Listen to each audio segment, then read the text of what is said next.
Good morning. Good morning, honorable members. Hoping that everyone is in now and you're having a good morning on this Friday. So this is a session on ethical leadership and executive oversight program. This is a follow-up session since we last have our 2 days in October, the 7th and the 8th. I'm hoping that everyone is well. We know that there's a bit of administration that we need to do before we start. Nola, I understand that the chairperson is not able to join us and we need to elect a chair. So can I hand over to you to guide what needs to happen? Thank you.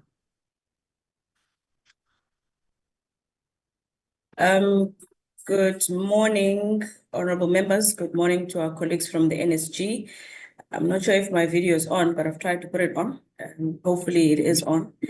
We see you see you, Nola, looking bright this Friday morning. Thank you. Thank you, Honorable Murray. At this point, honorable members, as you know that the chairperson has been unwell, she's still in hospital, so she's unable to join today's meeting. We would like to then embark on the process of selecting an acting chair, according to Rule 159 of the Rules of the Assembly, which make it possible for us to elect an acting chair in an event where the chairperson is unable to carry out her duties. So at this point, I'd like to call upon a nomination for an acting chair from the honorable members. I don't see hands, so I'm not sure if, Debo, you can see any hands from your side. No, I don't see hands. Okay, Nola, can I get it's Edwin speaking. I would like to, based off the performance we had at IDT, nominate the Honorable Reddy to chair. I'm sure we'll get through this training very efficiently with him as chairing. All right. Thank you very much, Honorable Bath. The name of Honorable Reddy has been nominated for an acting chair. Is there any seconder? Can we get a seconder? Honorable Khumalo? Yes. I second Honorable Reddy's appointment. All right. At this point, I'd like to check with Honorable Reddy if he accepts the nomination. Honorable Reddy? Thank you, Honorable Bart, for having confidence in me. This is one of the days I was actually hoping to duck a little bit, but it's fine. I accept, so we can finish quickly. All right. Thank you very much, honorable members. Is there any other nomination that I can get from the floor? Right. In the absence of any other nomination, I would like to then declare Honorable Reddy as an elected acting chairperson. Over to you, acting chairperson. Thank you very much, colleagues from the NSG. Thank you very much, and welcome, members. Do we have any apologies that we need to record for today's meeting? Yes, acting chair, we've got the apology of the chairperson as already alluded, and we also have an apology of Honorable Gobe, as she's traveling as well. And I think I see Honorable Ngosi as well. She says she'll only join the meeting a bit later today. Honorable Dlalanga is still struggling to log in, but he will definitely be in the meeting very soon. Thank you, acting chair. Thank you very much. Let's move on to today's program, and let's try to see if we can catch up on time. I'm going to hand over now to Ms. Pindile Mkhwanazi from the NSG, the National School of Governance, and she's going to take us through the recap and the structure of today's session. I also promised to have refreshments for you, so be seated wherever you are. I will send the refreshments through. Over to you, Ms. Mkhwanazi.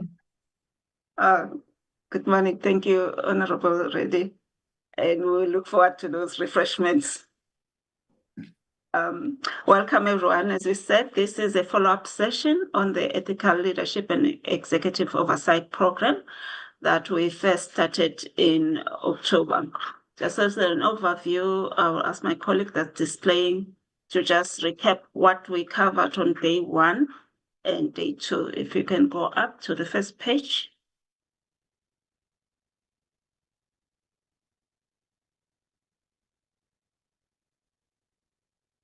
Okay.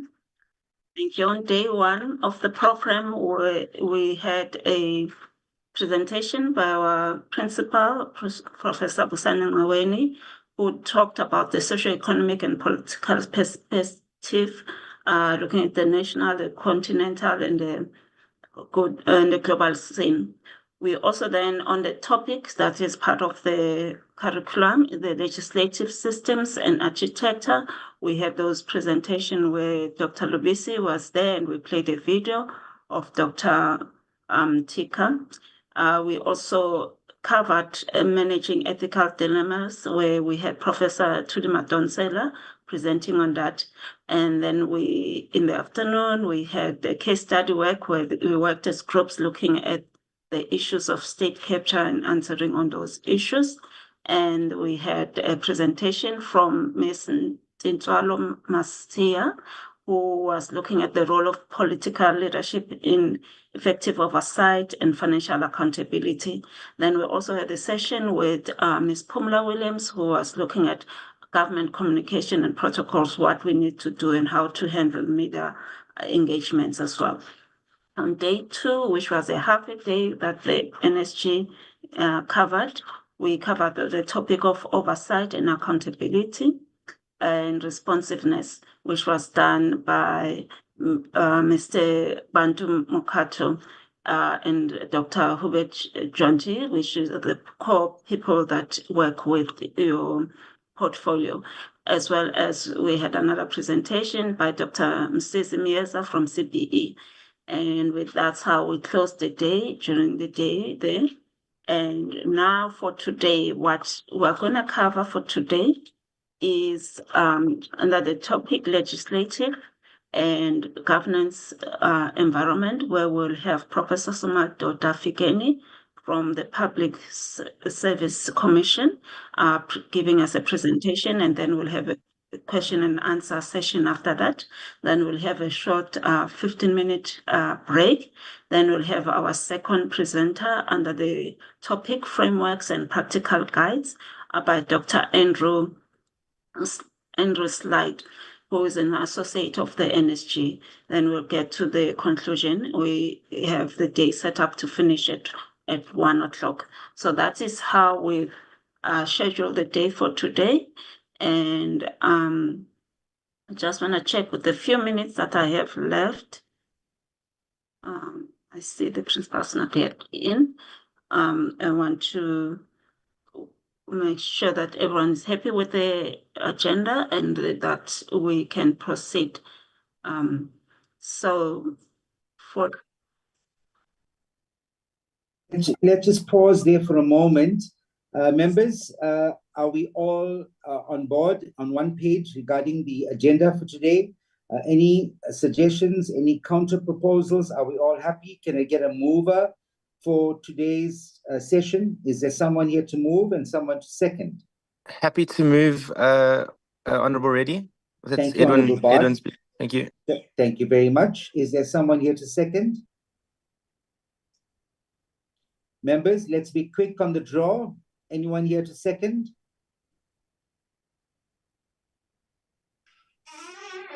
I need someone to second.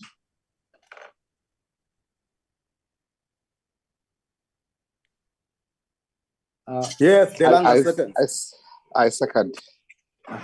Your name, please, Honorable. Who is that?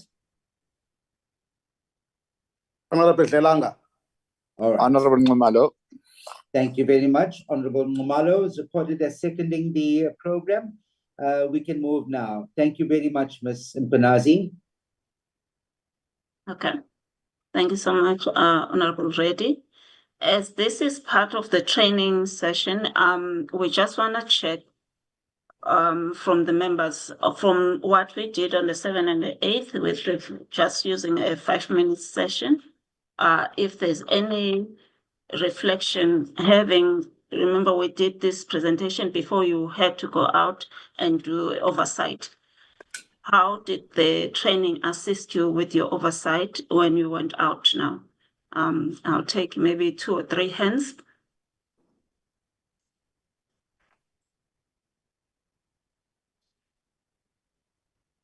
Right. Members, please make note of the following.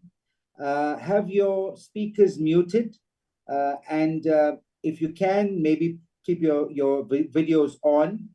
If you wish to speak, make use of the button on the right.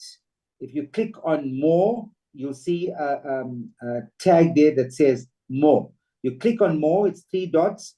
You'll see the options of emojis there, and one says raise hand. Click raise hand. The speaker or our secretariat will see you, and your name will be called. You unmute, and then you speak. When you're done speaking, you then mute yourself again. Those are simple rules. If we may proceed. Thank you very much. You may raise your hands if you wish to contribute. Thank you, members. Okay, there's no contributions, ma'am. Everyone's pleased. We may proceed. Thank you. Honorable Reddy, I'm gonna ask your help in this because we're gonna treat this as a class. It's a training session, not a meeting. So members are obliged to participate and give feedback. So because we wanna test if our intervention as the school is assisting you. So we can only do that with the feedback from the members. So I'm asking the members just to reflect 1 or 2 seconds to just reflect whether the training was helpful in helping you when you went out on your oversight, because that was the plan. You were doing the training, then you were going to use the knowledge to then apply it in the actual training. I think let me kick off, and since we're in a classroom environment, I just want to say that the School of Training and that oversight program that we had was most useful. Absolutely useful. I mean, the various presentations, especially around ethical leadership and around what is required of us as leaders within society. I think we used that. I certainly did, and I've been constantly talking about this program with other portfolio committees that I serve on.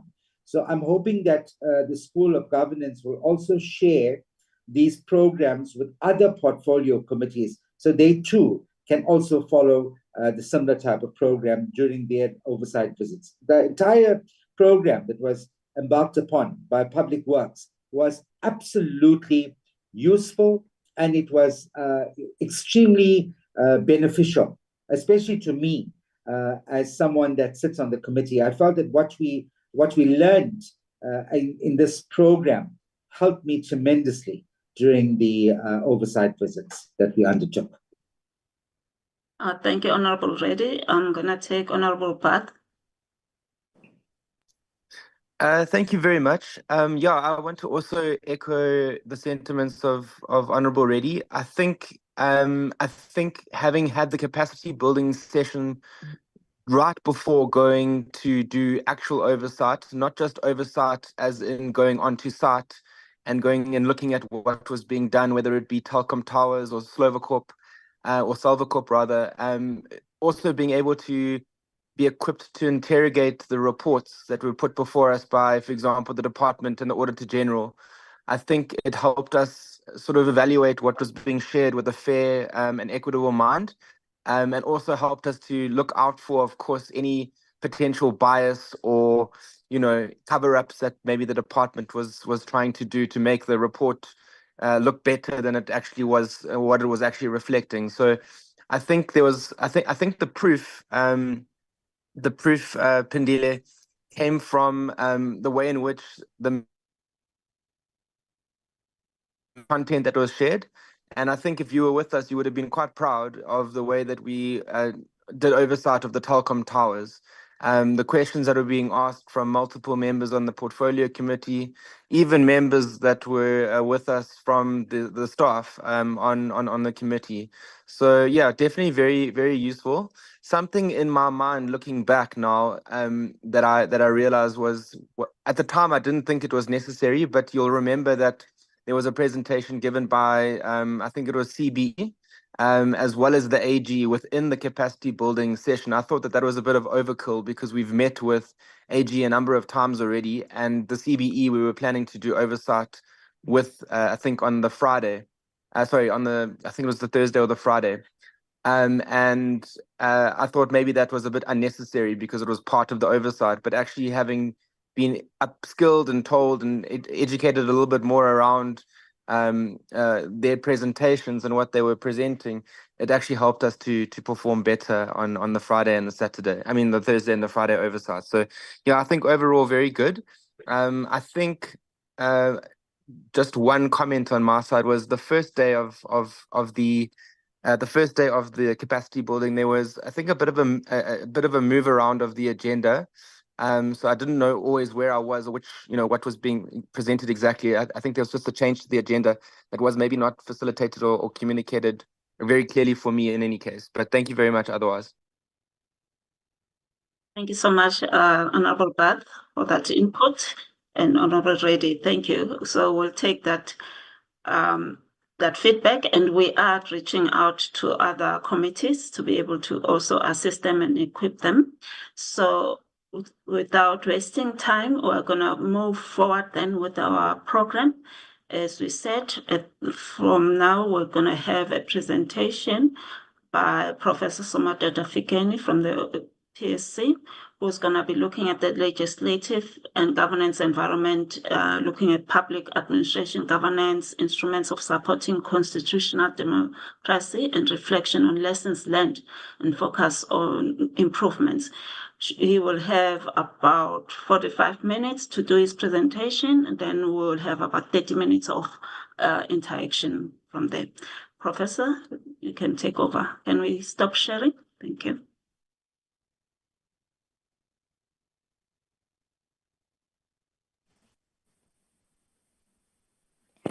Thank you very much, Program Director, and also greetings to honorable members for giving me this time this morning on this very important subject of ethical leadership and executive oversight program.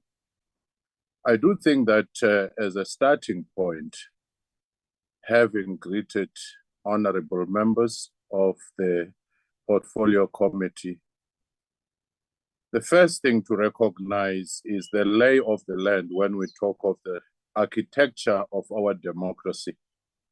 Because being a constitutional democracy, one of the most important things is the one of making sure that we understand how one arm works with the other. Just the landscape of our governance. We do have the legislature, which is at the core and the foundation, because it is those representatives of the people who pass the laws and also exercise the oversight over the other branch, which is the executive. More importantly, it is from those people appointed into parliament that the executive, the president, are appointed. It is equally out of the parliamentary processes that the judiciary, through the Judicial Service Commission, gets, through the specialized panel that it gets, established, but based on parliament. So parliament give birth to these other entities of the executive as well as the judiciary. And more importantly, I had this recently in Kenya when they talked of the fourth arm of government. We often talk of the three, the legislature that forms the laws. That is an oversight body. That is key in the accountability infrastructure. Then we do have the executive that does the implementation and day-to-day administration and sometimes generates strategic trust forward, which gets examined by Parliament, and Parliament also passed the budget. As well as the judiciary, of course, the law enforcement, which makes sure that the interpretation of the law is there to be enforced. Then they talked of this fourth arm of government. they said the fourth arm of government are those constitutional bodies that are created by parliament, but they are autonomous in nature once created. Your Auditor General, your Public Protector, in other countries it's an ombudsman, your Public Service Commission, your Human Rights Commission, your CRL Commission, those are extended arms of government. And yet they are extended arms more specifically of parliament.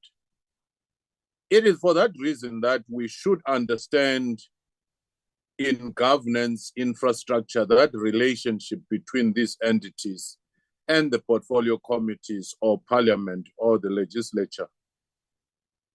Because they are your extended arms, you could ask them to do certain things. You could ask them to focus on certain things, but at the same time, the reports that they bring back to you, their enforcement depends on you holding departments accountable.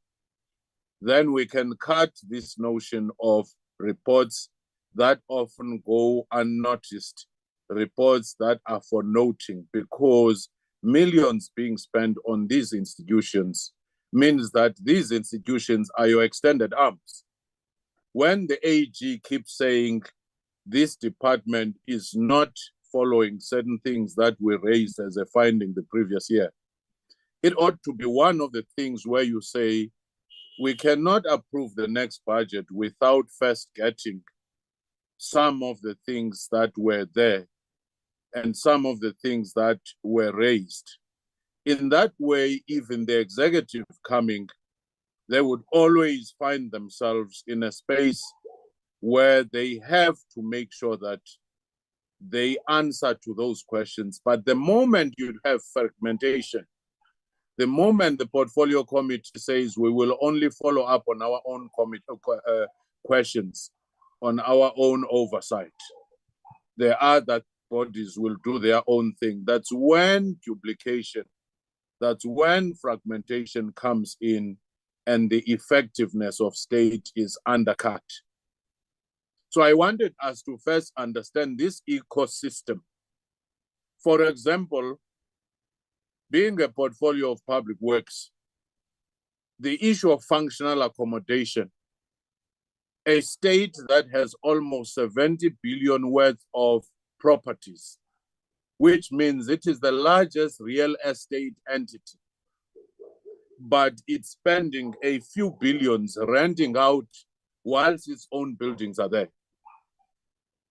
A portfolio that is also responsible for accommodation offices for all other departments, sometimes based in the province, sometimes based nationally. It means the functionality of the state itself, whether you are building a border fence or you are doing all these other things, it is incumbent on the different agencies. Some of them may not even be constitutional bodies. For example, right now we have a joint border management committee. Certain things for them to work, public works must have done certain things at the border. Certain things to work at home affairs, public works must have done something for things to function. PSC, realizing that this was one of the biggest challenges, had a round table and has generated a report which is most comprehensive because it went to different departments to say what should be done, what reforms should take place. It went to public works, it went to different entities being serviced. It is one of those things where that report ought to be one of the things in your dashboard that you utilize to hold the department accountable to make sure that some of the reforms are made.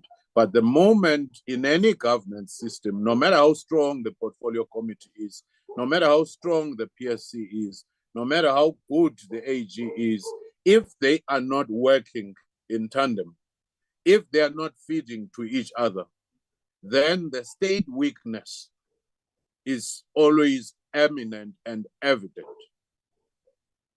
The second thing that comes out of that duplication of functions at times is the fact that we were given one example in KZN during the floods in Durban, that the floods could not, there were several different groupings which were coming in to say we want to come and inspect the portfolio committee, the national committee, the provincial committee, the AG is coming, the PSC is coming, and different human rights commission. So those people on the ground, because of this oversight saturation, one body demanding its own report, the other one demanding its own report, each body, it meant that that staff had to leave people who needed assistance in order to attend to the fragmented entities, instead of the portfolio committee saying, we're going to come along with us. This is what we want to do. We are going to share the reports and so forth. So those are some of the examples of what happens when in that governance infrastructure, things do not function as they should. There is also an alignment issue here. Whilst most of the time entities such as the Public Service Commission are only made to report to that portfolio committee on public service and administration, 80% of our work has nothing to do with public service and administration. For example, when we were doing the inspections and the recommendations on the forensic laboratories of South African police, that in itself needed a direct interface with the relevant committee there. We have raised the matter with the speaker as well to say that it is very much important for the entities to be aligned and also to be allowed to report to whoever comes in and they find themselves having a relevant report. We generate reports on health, for example. We did a report on Tembisa long before there was any matter of Babita Deokaran, raising these issues of corruption, raising these issues of mismanagement. Had that report been channeled to the relevant committee instead of us reporting to this one committee, which cannot be jack of all trades, surely certain steps would have been taken and the responsible departments would have taken up the matter. So that's one aspect of governance infrastructure at a broad level. But as I say that, what is most important is to recognize that whatever you do in your specialized area, most important is the issue of making sure that you do have the working together of the different committees for this accountability ecosystem. Even the AG, we are in discussion in that forum of institutions supporting democracy to say it cannot be that Human Rights Commission does something, have findings, they do not find way to AG to consider when they are doing the sampling. PSC is doing something, it doesn't find expression into that. Hence, it then becomes very much important to first talk of this coordinated approach, integrated approach, even the dashboard, where if any entity is coming before you, you could press here and say, what has AG said about it? What has Public Service Commission said about it? What has Human Rights Commission said about it? And so on and so forth. That integration is very much important. The second part in the accountability network, I'm going to deviate a little bit here to speak to the ethical leadership and executive oversight. Over some time, we've realized that the focus tends to be on conformance, on rules at the technical level, without necessarily integrating this into the broader developmental agenda. As a result, malicious compliance has become a big thing, where people simply draw up, they understand the template, they've been working with this template over the years, and therefore they'll just put those targets as low as possible so that they can overachieve, so that they can get pay progression, they can get bonuses, they can get promotions, and they can get their contracts renewed, even when the lived experience of people on the ground is the opposite. The reason is because we've focused too much on the rules at a technical level. Hence now the emphasis at the PSC, at the NSG and so forth is saying, let's have a value-based approach, even where we are looking at the rules, so that ethics, principles and values, as encapsulated by Section 195 of Chapter 10 of the Constitution of Public Service, are at the core of the work that we are doing. Because that then would mean people internalize these values. It becomes an intrinsic value rather than a compliance matter. It becomes something that people feel, even when you say Batupile or people first. A people-centered approach cannot be based on templates.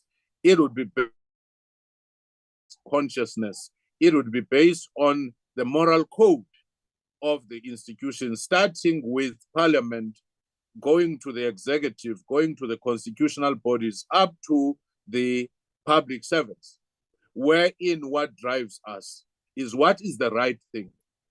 What should a developmental state do?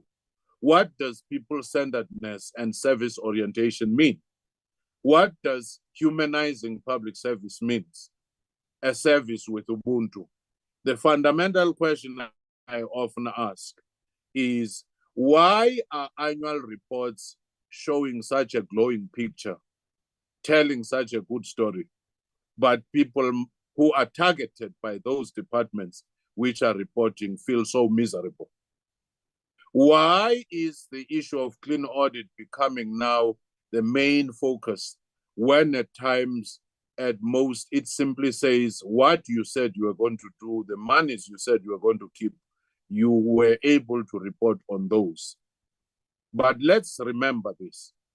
When the shift from financial accounting moved into performance accounting, the schools that were training the auditors never shifted in a fundamental way to say, what would performance monitoring mean? I remember very well when we had just started the National Heritage Council, one of the things was to promote Ubuntu. Now, all of a sudden, they were saying, the young accountants who had come in and the auditors, can you give us any number so that we know whether you have achieved 80% of Ubuntu in the country or not? We said, what does that mean? They said, no, because we're closing the books now, just put any number. Now, once you are in a value-based approach, you wouldn't put any number. It's an approach that regards the rules. It embraces the rules, but from a point of having a moral code for public service. Now, I will just highlight a few things in terms of how we have operated and how this accountability ecosystem, of course, while still on ethics, it's not what a committee would say we want to be ethical. It starts with an individual. When you feel that certain things are right and wrong and you raise them on a principled basis. Here, there is no group thinking. Here, there is no partisan thinking. Here, there is a consideration of what ought to have been right or what ought to have been wrong. Hence, some of the court rulings, even the Constitutional Court, has been quite scathing about constitutional bodies, has been scathing about Parliament holding the executive accountable, has been quite scathing about many other institutions that failed to do things because they were doing the most minimalist approach. They were just complying, or at most they look the other way. The issue of fragmentation in this ecosystem of accountability and oversight is quite fundamental. The issue of how these different branches of government work together, because the constitutional design of public service, the constitutional design of different segments of cooperative governance and the intergovernmental relations is working on an assumption that what happens in A will actually follow B. Let me give you another example.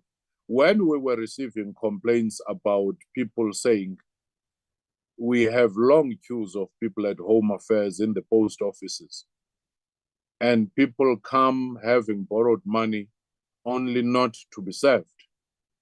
And that in itself is quite a challenge in a sense, because one day they come, network is down.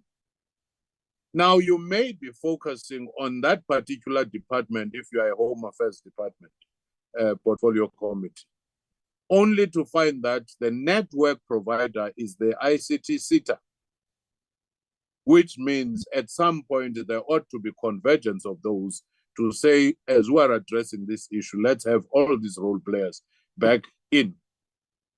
And one day, as Minister Motsoaledi then accounted to the PSC, he came to the PSC office with his DG, with his staff, said the reason we have these long queues, among other things, is this one of the network. It's down, nothing can be done. And the public doesn't know that. They simply see uncaring frontline staff members. They may even shout at them. They may even cast aspersions on them. And those people are helpless, in a sense, because they can do nothing given the circumstances. The second day people come back, there is no communication over the radio or over any other thing to say, don't come because the network is down. We will tell you when it is up, even in community radios, in the SMSs and so forth. They come the following day because they've heard that the network is back, only to be told that power is down. Therefore, network cannot operate. And that is now the Minister of Electricity, that is now Eskom Meta and so forth. How do we then have that integrated approach? The third day they come, there is no water, therefore, due to labor, requirements. You can't operate in a building where you don't have ablution facilities and so forth. So a citizen keeps coming only to be told that certain things are not there. Then you come to a post office, even when the network is there and so forth, you are told that there is a problem with the machine. No communication whatsoever. So that accountability, I do think that it is very much important that we talk of integration and an integrated system that can also utilize modern technologies, where in a dashboard, even in your mobile phone, you could tell whether the Office A, Office B is functioning or not. You could tell what are the requirements needed. And those, it is the portfolio committees that can actually drive some of these. Now, that accountability ecosystem, many times people ask, why don't you have this as the PSC, as the AG, as the Human Rights Commission? The Constitution designed only jaws that we provide. The cutting teeth happen to be the portfolio committee, which once it has received the report, it has one power to say, can we pass this budget or not if these things have not been done? Can we call the minister to come and account? Instead of saying we will leave these bodies, go to court, do this and that, and at times millions are wasted, years pass, and yet there are levers which are provided for to say, should you bring the report, the follow-up should be the following. Once we have an alignment which says, PSC, What are reports which are relevant to us, so that as we consider our work plan from the AG, from Human Rights Commission, from other technical bodies, then in that way, that ecosystem would be well served in many, many other ways. But as long as you do have this fragmentation, then there is going to be a problem. Then the other part of this accountability is holding the executive to account. It should not really hinder people that this minister belongs to one party or that minister belongs to my party. It's even more interesting now that you have a multi-party arrangement. That's more the reason why the portfolio committee should rise above those partisan cleavages and just push the agenda of saying people must come first. The impact of what people say they are doing on the ground is very much important. And then hold these constitutional bodies accountable, because we account to Parliament. Hold the executive accountable because it accounts to you. And then in the selection of the members of these particular constitutional bodies, in the selection of the members of the judiciary, that's where you still have the levers to get the best of the best. Because if you also have the powers of selecting, because even if the president may sign the appointment, the selection is in your hands. Whether for IEC or for Human Rights Commission, Language Commission, Cultural Commission, and so forth, it is in your hands that you would say, how do we strengthen this accountability framework? So the legislature can be best assisted by working with these entities and understanding some of these, but the insistence on integration, the insistence on cooperation, because these are already laid out in the Constitution: cooperative government, intergovernmental relations, as well as the values and principles that cut across. If you go through those values, for example, we just had meetings with the kings across the country. Some of them are telling us that public officials from public works in one province, we met a day or two ago, they came in and started digging quarry for the road construction. No communication with traditional authority, no communication with the community around. They said we're government, where there are minerals, we're responsible. And yet, values and principles in chapter 10, section 195, it says consultation of people is at the heart. And it is for those reasons that many of the structures that we've seen being destroyed by people, they are alienated from them. They are not involved in the social facilitation of asking them, we're going to start this structure, we're going to build this structure. I've been involved in a range of things in my previous professional life of trying to resolve these matters where government department comes and dump bricks in front of the village. They do not know what is happening. Pipes start coming in because we are government. We don't talk to people on the ground. And you expect those people to respect that particular infrastructure. And it is for that reason that most of the things that are built across the country, some multi-million, tens of millions built structure in a community, no social facilitation, no talking to the community, and it's left and they lock, and people later on just open the thing and just use it for grazing, and it gets vandalized. When I chaired IDT in the past, it was a must that you first have a social facilitation with the community so that they have ownership. They know they are the co-creators of the program concerned. They can tell you, no, you can't build in this area because there are graves in this area.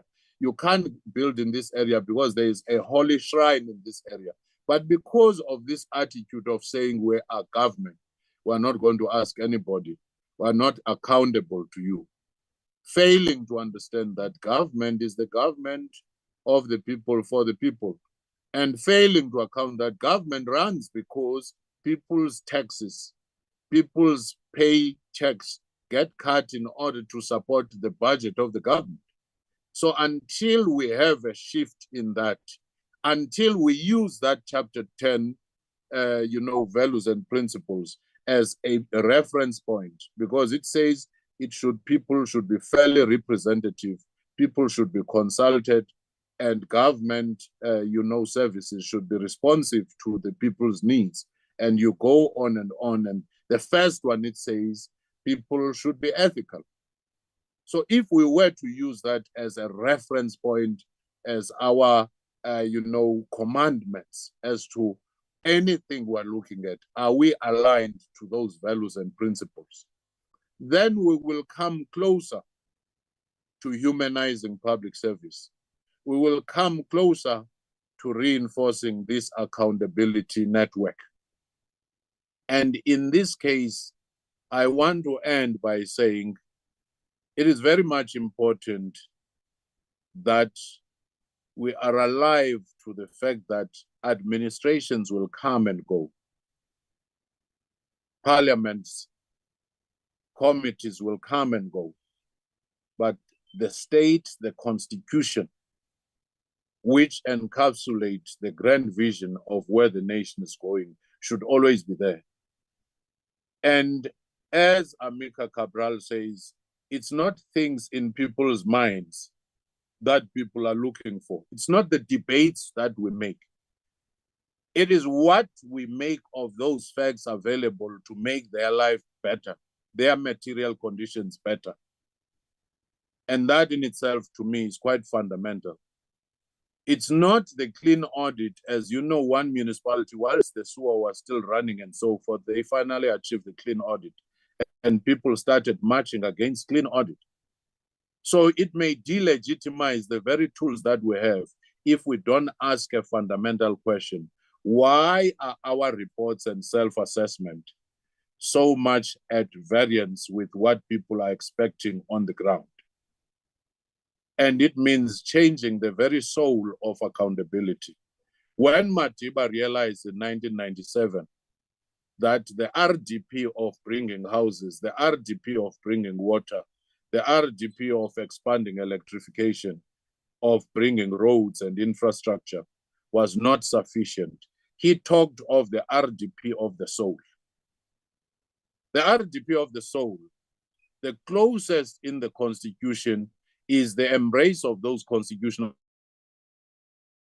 guide what key things should be there.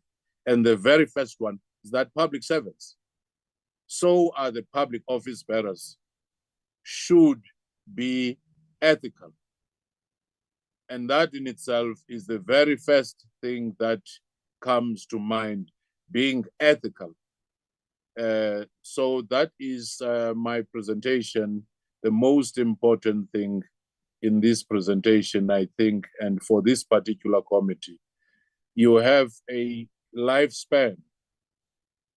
As Frantz Fanon once said, each generation must discover its mission out of relative obscurity, fulfill it or betray it. What is the mission of this particular committee in its period? And will it fulfill it to the benefit of the people?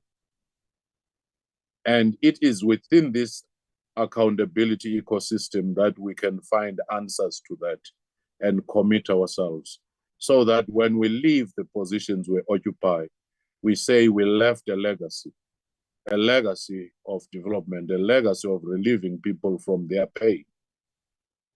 Or else we have another option of doing nothing and we leave a vacancy. Once we go, there is no legacy to trace but a vacancy. Thank you. Thank you very, very much. I'm sorry, Ms. Mkhwanazi, but I have to come in here. Whenever I hear Professor Bikini, I almost want to jump off my seat. He makes so much of sense, and I really wish everybody could hear this message. And I'm sure all our members that had this privilege of hearing this presentation, you'd all agree with me. I just want to know if it is at all possible for us to access through the National School of Governance these types of lectures and presentations at our various political party caucuses. I think this might be one of the ways that we can open up Parliament through the caucuses of the insights that we have from Professor Fikini. Having said that, I'm going to hand over to you, Ms. Mkhwanazi, and I've made some points which I would at some point like to share with members. Thank you. Thank you, Honorable Reddy. We're at the time now for where we reflect. We just want the inputs from you, reflections or questions that you have for Professor Fikeni. We'll take the first hand, Honorable Bath. Thank you very much, and thank you very much to the professor. I think. Honorable Bath, sorry, can you switch on your video if possible, because I know that you're also live streaming. Sure, no problem. There we go.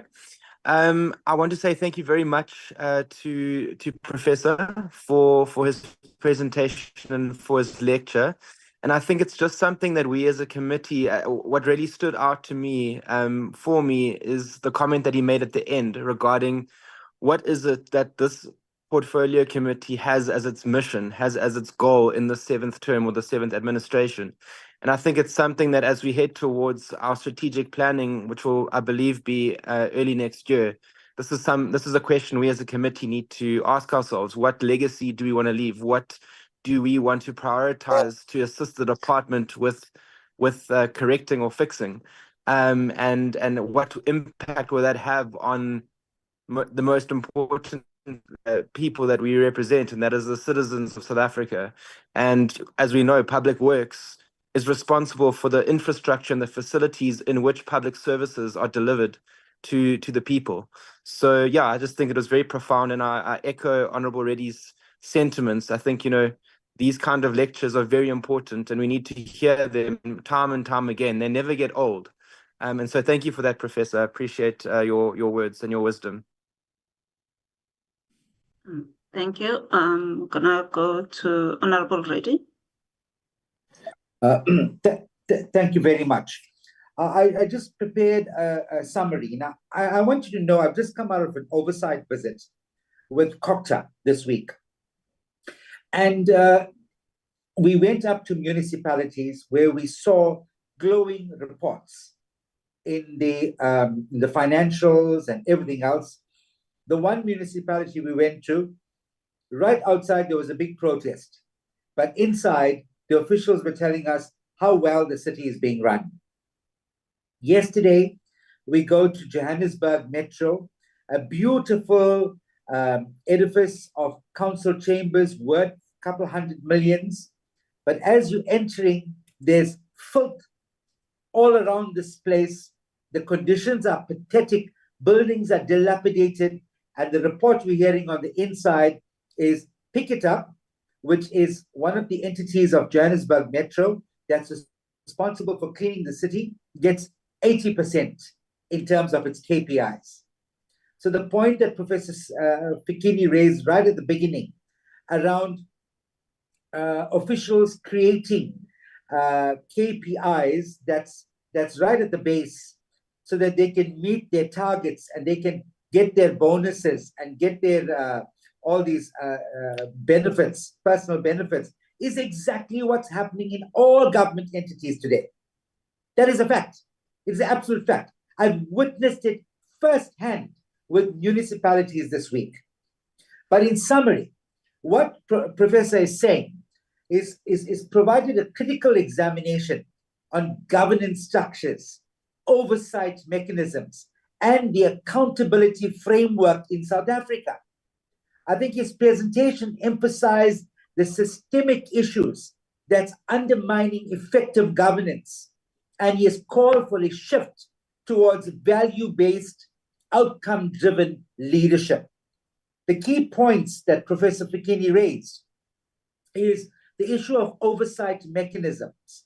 He's challenging oversight mechanisms, and I think we, as parliamentarians, we need to do the same. We need to question the oversight mechanisms that we are overseeing. The current oversight structures are often fragmented and they lack collaboration. Portfolio committees, they face impractical timelines to evaluate reports and budgets critically. And this often leads to rushed approvals. We see it happening all the time. We get now what is called superficial approvals and rubber stamping. Do you agree with me on that? There's a concerning trend of approving documentation without verifying if commitments are being fulfilled on the ground.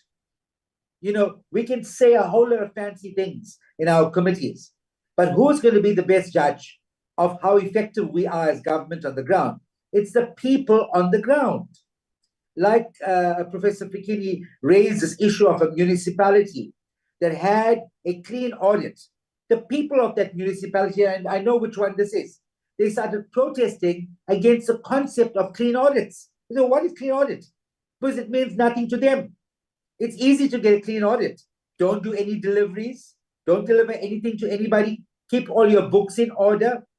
A clean audit is not necessarily an ethical, not necessarily good outcomes. Professor Thuli Madonsela told us that. Also, this issue of superficial approvals, it undermines accountability and the delivery of services to communities. There's no doubt about it.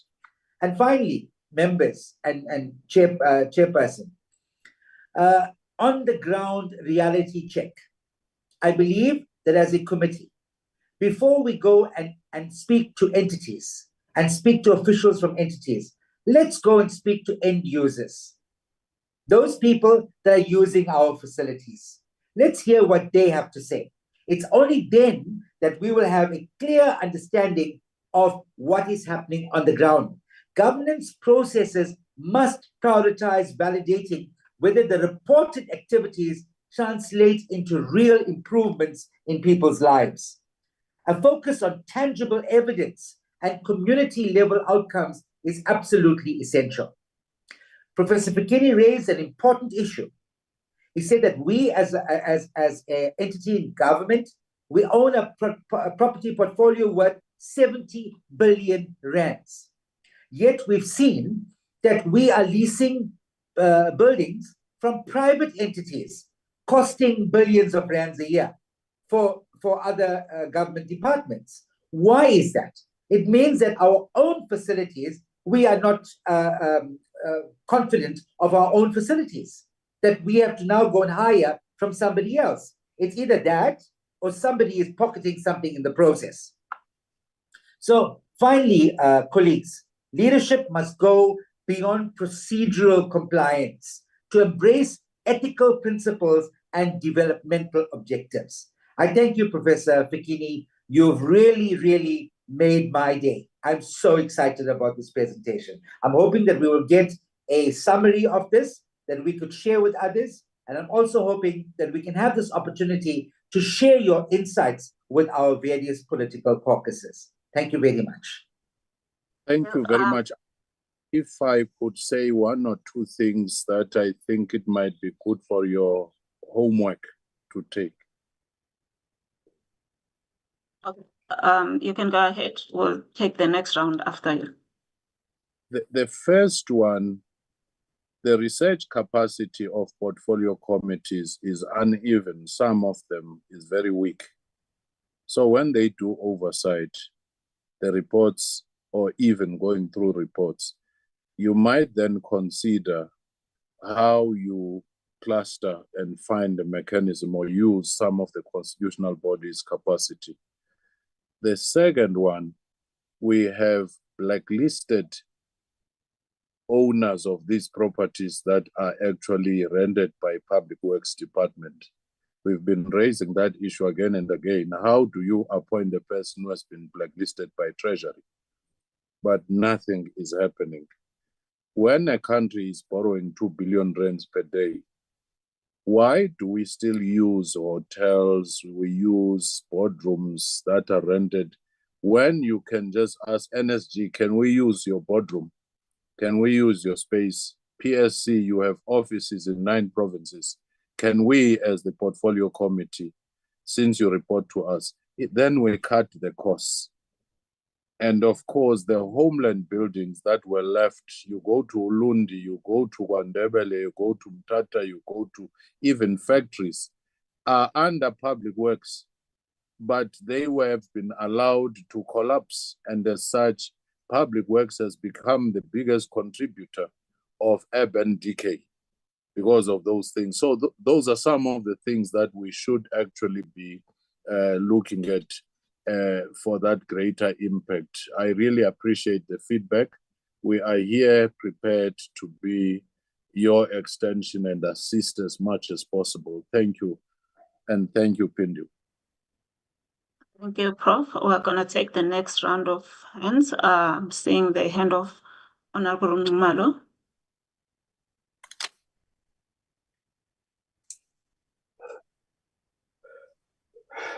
Okay. Am I audible? Yes, we can hear you. Oh, okay. But you can see me as well. Sorry for that. Okay, thank you. Look, I'm happy. Thank you, Chair. Thank you, Ms. Mkhwanazi, for this opportunity. Look, I highly appreciate what Dr. Somato Tafigeni has said. And a lot of it is making sense, honestly, I must say. I also want to echo what the previous honorable members have said. Yeah, it's quite right. Now, to me, there is a gap somewhere that I would ask Dr. Somato Tafigeni to advise me on. The word oversight, it means above seeing. So what disturbs me with that above seeing is the fact that you don't touch. So in other words, you're just like a bird that is flying on top above, but at the same time you observe, okay, you observe what is happening on the ground, but you don't have so much influence in as far as change course. Hello? Am I still audible? Yes. Okay, thank you. Yeah, so how do we close the gap? Because we are not allowed as members of the committee to get involved in the day-to-day running of the department, right? But you see, there are gaps, there are problems there. And as a portfolio committee, you keep on saying, in fact, you keep on highlighting those problems or those challenges. But unfortunately, you see no changes afterwards. So my question is, what can we do as a portfolio committee to ensure that there is an effect, we effect change, we see the real change on the ground, like Reddy said earlier, we are just there to rubber stamp things, something that I don't appreciate. What I want to see is the real change on the ground, the portfolio committee making the real change on the ground. How do we make sure that we see the real change on the ground, not like birds flying over, watching over things and having no influence, and so no effective change on the ground? How do we close that gap? Thank you. Thank you, Honorable Nxumalo. We'll take the Honorable Lelanga.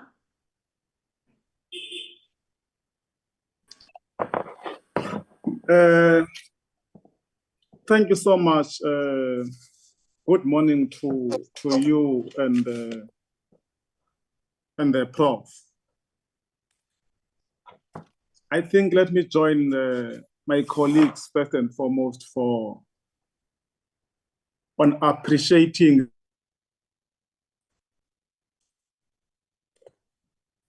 I must say, Prof, that oversight on its own is a strategic function, and which I think we well aware as the members. The portfolio committee indeed on its engagements understood that it's got among the mandate is either we build or we destroy the department. Now, what is important is that in some of the things, making the part as we work is what also I think we're on unison. That we don't start something new, but we have a foundation. And a foundation on our case becomes the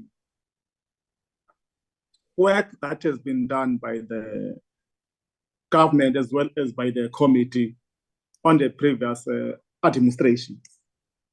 And I can say to you, we're lucky that we got what you call the legacy report, which points some of the weaknesses, which even among the recommendations was that the first recommendation, we must attend the School of Governments. Hence, we had the first portfolio committee to arrange and this school. I think I can assure you, Prof, that I relate very well with your presentation because the portfolio committee has already identified the gap. Now, what then becomes the responsibility of a leadership is that having identified the problem, you must come out with a possible solution to the problem itself. I think that's where we are now. But the other thing I'm beginning to get as we engage your presentation is that amongst ourselves, maybe we might not know the power or the authority of the portfolio committee, which is an area that we'll have to work on so that we have, as portfolio committee members, a shared understanding and a shared approach on how we must take their work moving forward. Thank you very much, Program Director and the Professor. Thank you. Prof, can you respond to those ones? Thank you very much for those positive feedbacks. The first one, I think, starting with the last, it might help for the portfolio committee to work closely with National School of Government and perhaps some of the strategic schools of government attached to universities, other constitutional bodies, to say, how do we, once we have interpreted the legacy report, reconfigure the way of doing things for greater impact beyond just a lecture itself, which I call the aftercare, to walk you through the strategy, walk you through the reconfiguration, because many of the things 30 years on, they've been working the same way they've been working since 1994. And some of them have become a tradition without being examined, even though the conditions on the ground are changing. On the issue raised by Honorable Nxumalo, I think oversight of Parliament is more than look, don't touch. You do have many levers that you can trigger.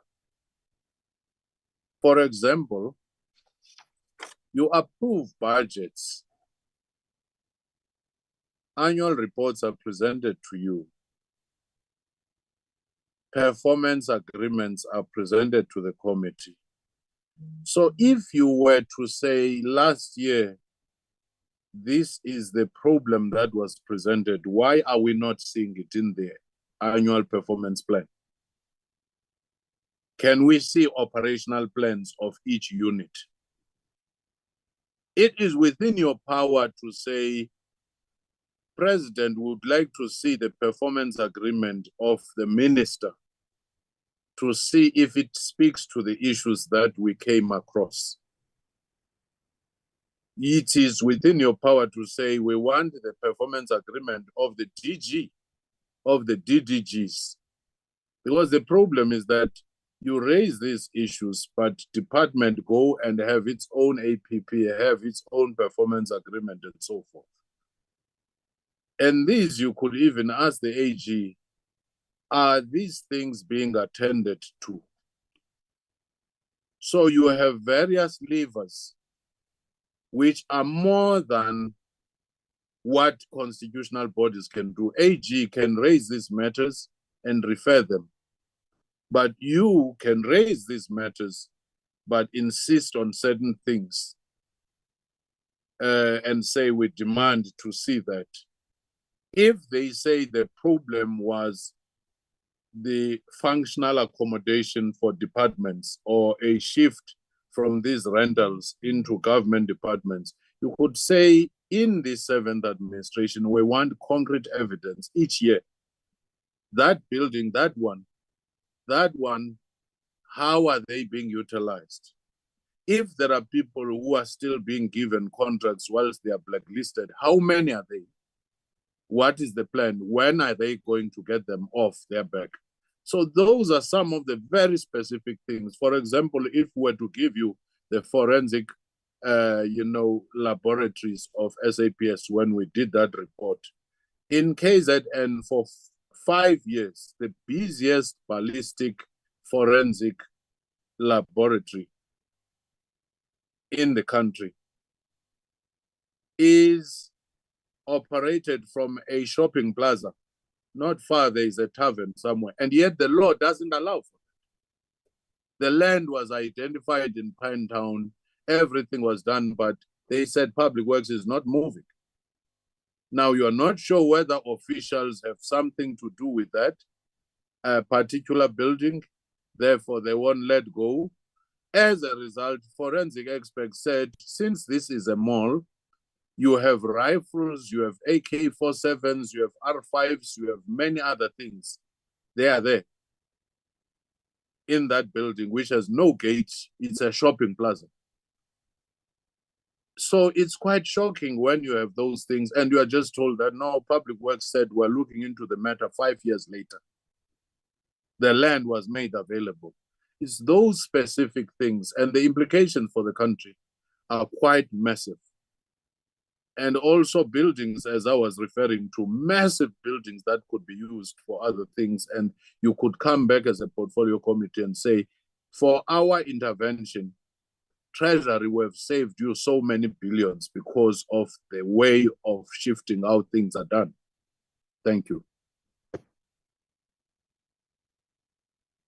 Thank you, Prof. We still have time. Do we have any other reflections or questions?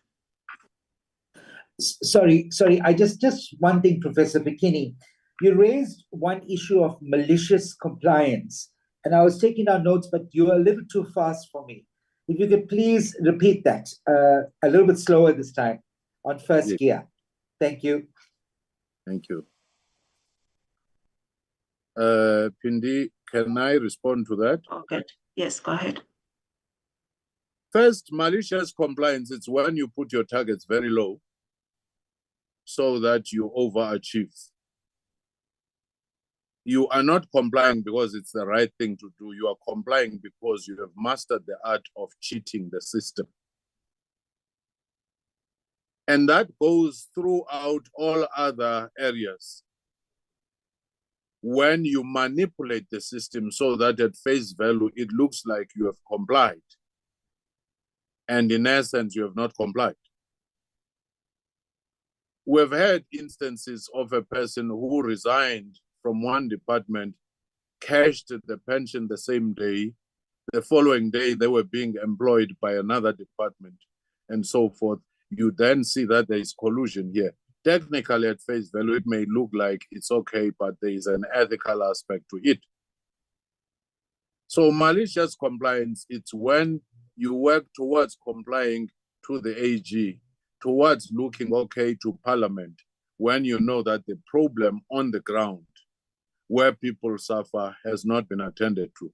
That's why I think the point that you, Chairperson, you raised is quite fundamental in saying, in these performance agreements, has the time not arrived for a 360-degree assessment, wherein your boss will assess you, but also the community you are servicing will have an input in saying, yes, we can appreciate X number of buildings were promised, they were delivered, X number of hospitals were to be fixed, they were fixed.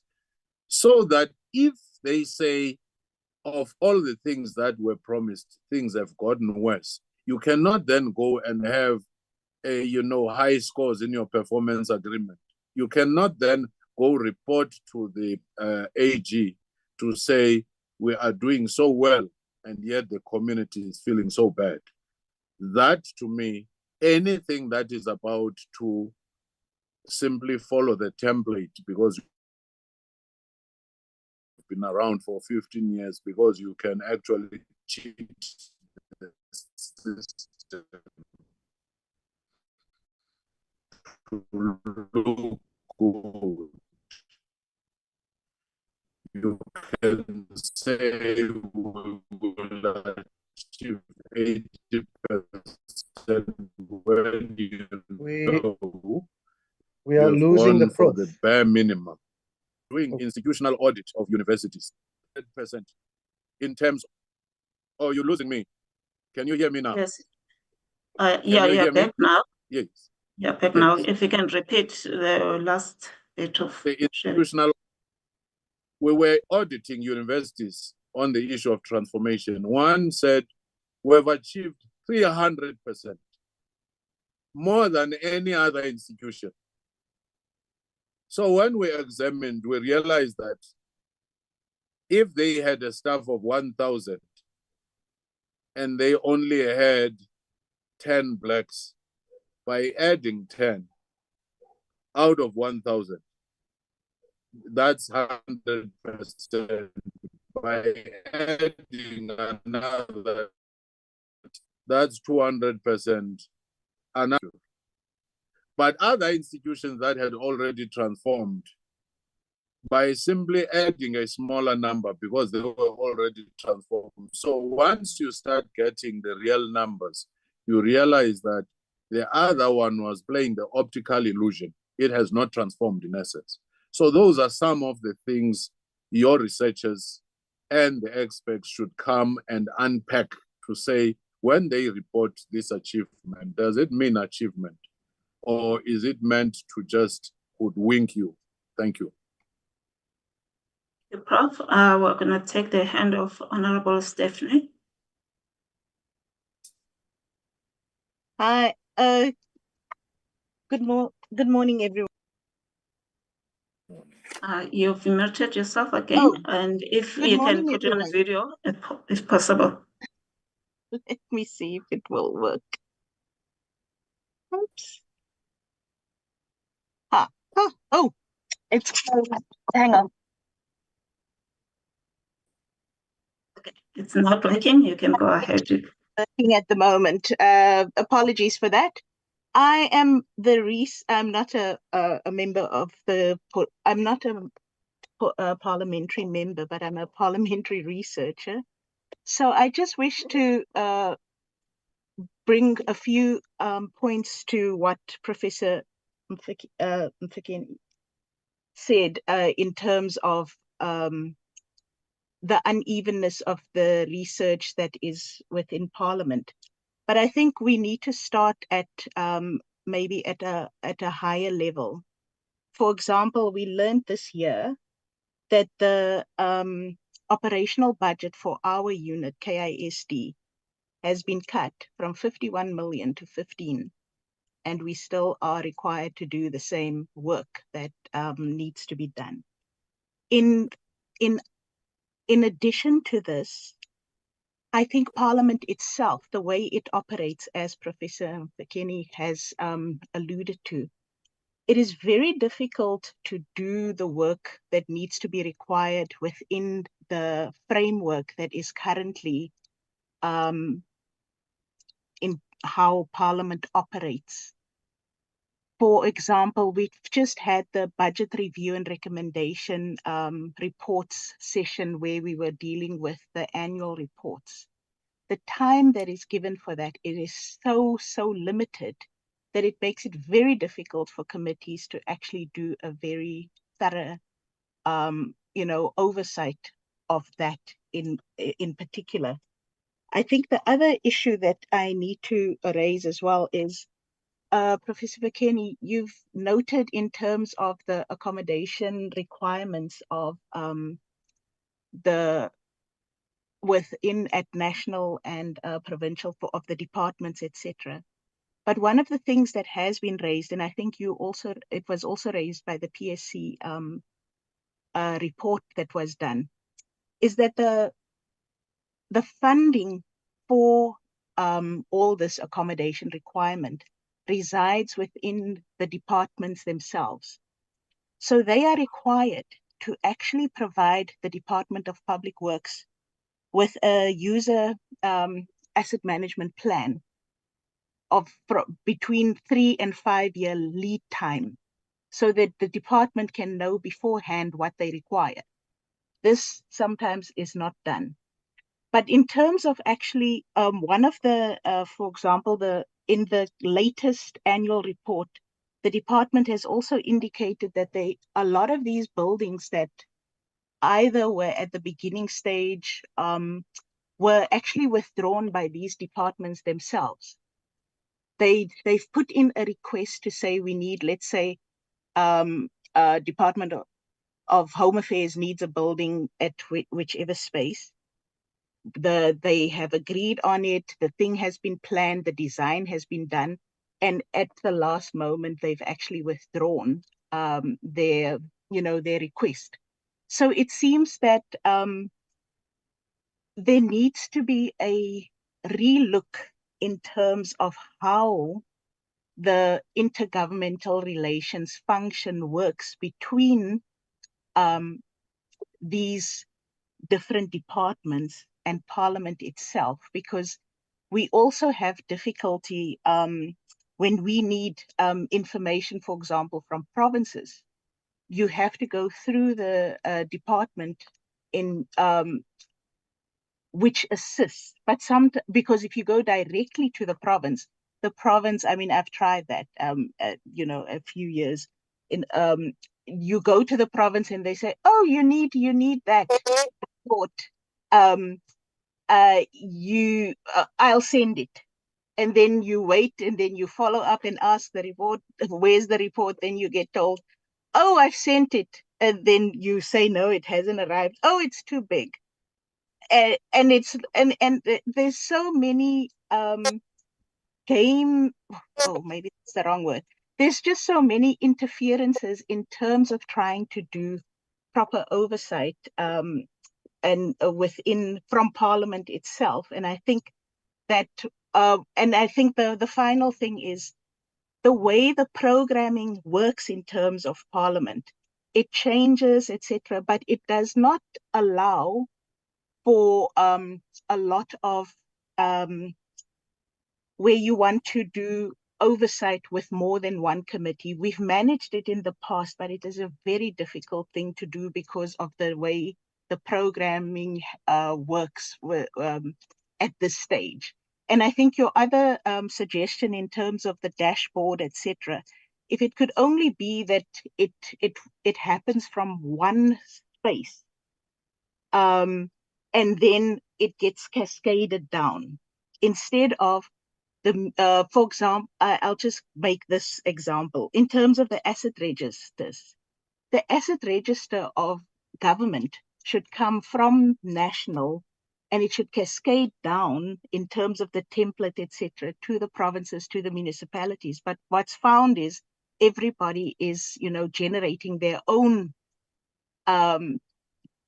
electronic database, etc., then it doesn't speak to each other and those issues. So I was just thinking perhaps these few issues to bring to your attention, and maybe if you have some insight on that. Thank you very much. Thank you. Okay, Prof, you can respond. Thank you very much. I do think that in as far as Stephanie, the research, the issue of a targeted capacity building on researchers, especially to deal with quantitative data, summarize it, and make it very simple and accessible to the public, to Parliament, to the departments is very much important. We find that in some portfolio committees and departments, you do have researchers, but they've always been trained in qualitative data. And now when you're dealing with volumes such as your asset registry and volumes such as the properties, this and that, it does not make much sense of a reading in the era when you're handling this big data. So that's one thing. Investing in the training and the capacity, collaborating with other researchers in other institutions. The second one, I do think that it is very much important, the point you made, which is reinforcing what I was saying, that dashboard ought to be integrated, cannot be isolated, so that wherever you are, whether you are in local government, provincial, national, your parliament, your minister, when you open that dashboard, it gives you the same data as every other one. When you go to MinMac, you are speaking from the same page. This decentralization and little fiefdoms here, little fiefdoms there are meant to facilitate patronage networks and corruption, so that one doesn't know what the other hand is doing. In as far as this one of people who say we send the report, it has not been sent, consequence management, linking up with Public Service Commission, AG and so forth to say this department has refused to give us this information becomes very much important. They know if it is only portfolio committee asking for this report, it's not going to show up in AG report, it's not going to show up in PSC report and so forth, then they are more likely going to do the merry-go-round. One of the biggest problems, though, is the one of leadership turnover. When ministers change, when DGs change, no handover, nothing. Each time a new minister comes, give me time to read, new DG, acting DG, and so forth. We've seen that to be a massive problem. Same turnover of portfolio committees. This year you meet with this committee, next year there is not even a single person retained in that committee. So you have to start all over again, ask the questions that you had asked before, others had asked. The officials will notice this and start saying, no, this is not what we said, and so forth, until we make our systems seamless, handovers, stability at the leadership level, whether the committee or executive or government and so forth. Give one simple example. I've been at the PSC over a period of, just 3.5 years, almost 4 years. During that period, I've had to encounter in public service and administration 4 ministers. It was Minister Mchunu when I came, Minister Lodlo for a year, Minister Nxesi acted, Minister Kivit, and now Minister Buthelezi. It's almost 5. Now you can imagine the chaos that creates, because each time it's a stop, Ray, go. You stop, you start, you stop, you start. Even the bill itself that we're presenting, each minister say, give us a few months so that we can settle down, you can explain again, you start. The committee that I have, not a single person in the public service and administration who was there last year has returned. And those who were there when I ended are all gone. So I do think that in your discussions within every developmental state that has yielded results, there is some degree of stability. Thank you. Thank you so much, Prof. Fikeni. We always appreciate your time and sharing your knowledge And as already expressed by the committee, they really appreciate your inputs. We thank you. We're gonna take a break. I'm not sure if the acting chair wants to say a word before we take a tea break. Yes, certainly we need a break because I've got refreshments for all members that's prepared, and you'll receive it shortly. It'll come through the air. Just a quick one. I asked whether we, through the NSG, if these types of presentations could be made available to political party caucuses. Is that at all possible? I think it's possible, Prof. I'm sure you're willing to share your knowledge anyway that you are requested. Thank you very much. We'll definitely take you up on that. And that I'm speaking for my party, and I'm hoping that I'm challenging other parties here to take advantage of this opportunity. Professor Fikini, once again, a very, very big thank you. We truly appreciate your input. It's certainly, has made, for me, I'm quite excited. I'm very, very excited. Thank you very much. Members, we'll have a 5-minute break, okay, and then we'll resume. Can you flight the program on the screen? Ms. Mkhwanazi, if we could just see the program.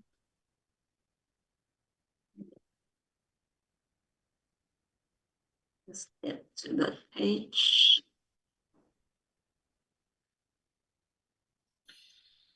Okay, so we're going to give you a 15-minute break, but we can shorten it if it's okay with members, maybe 10 minutes. Then we're back at 10:40. Is that fine?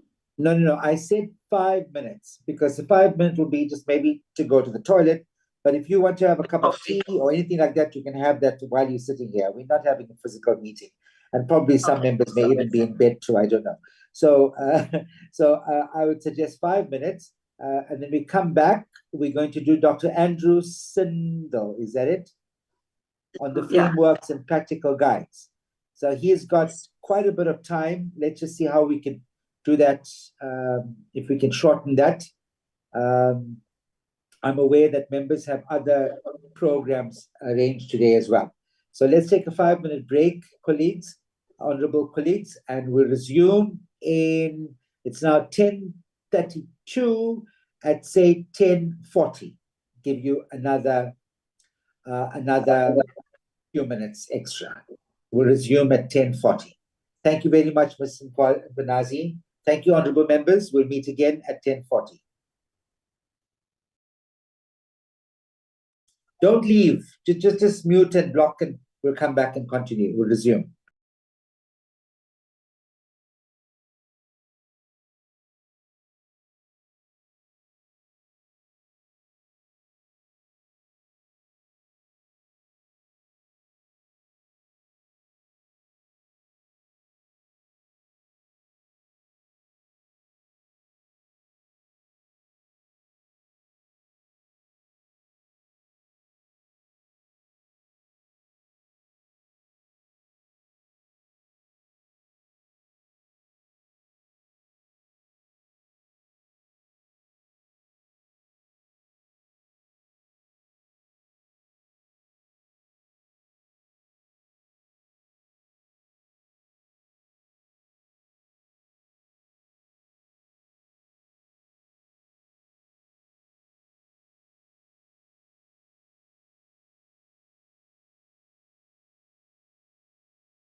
We have 1 minute before we begin the program. Thank you.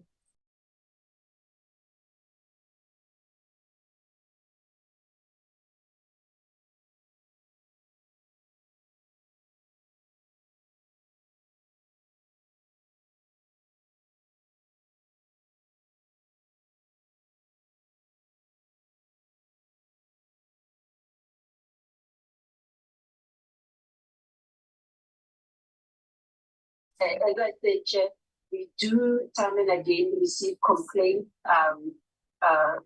from conveyancer.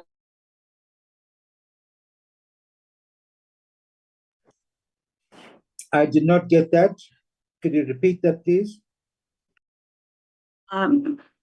Chair, I think the member was in 2 meetings.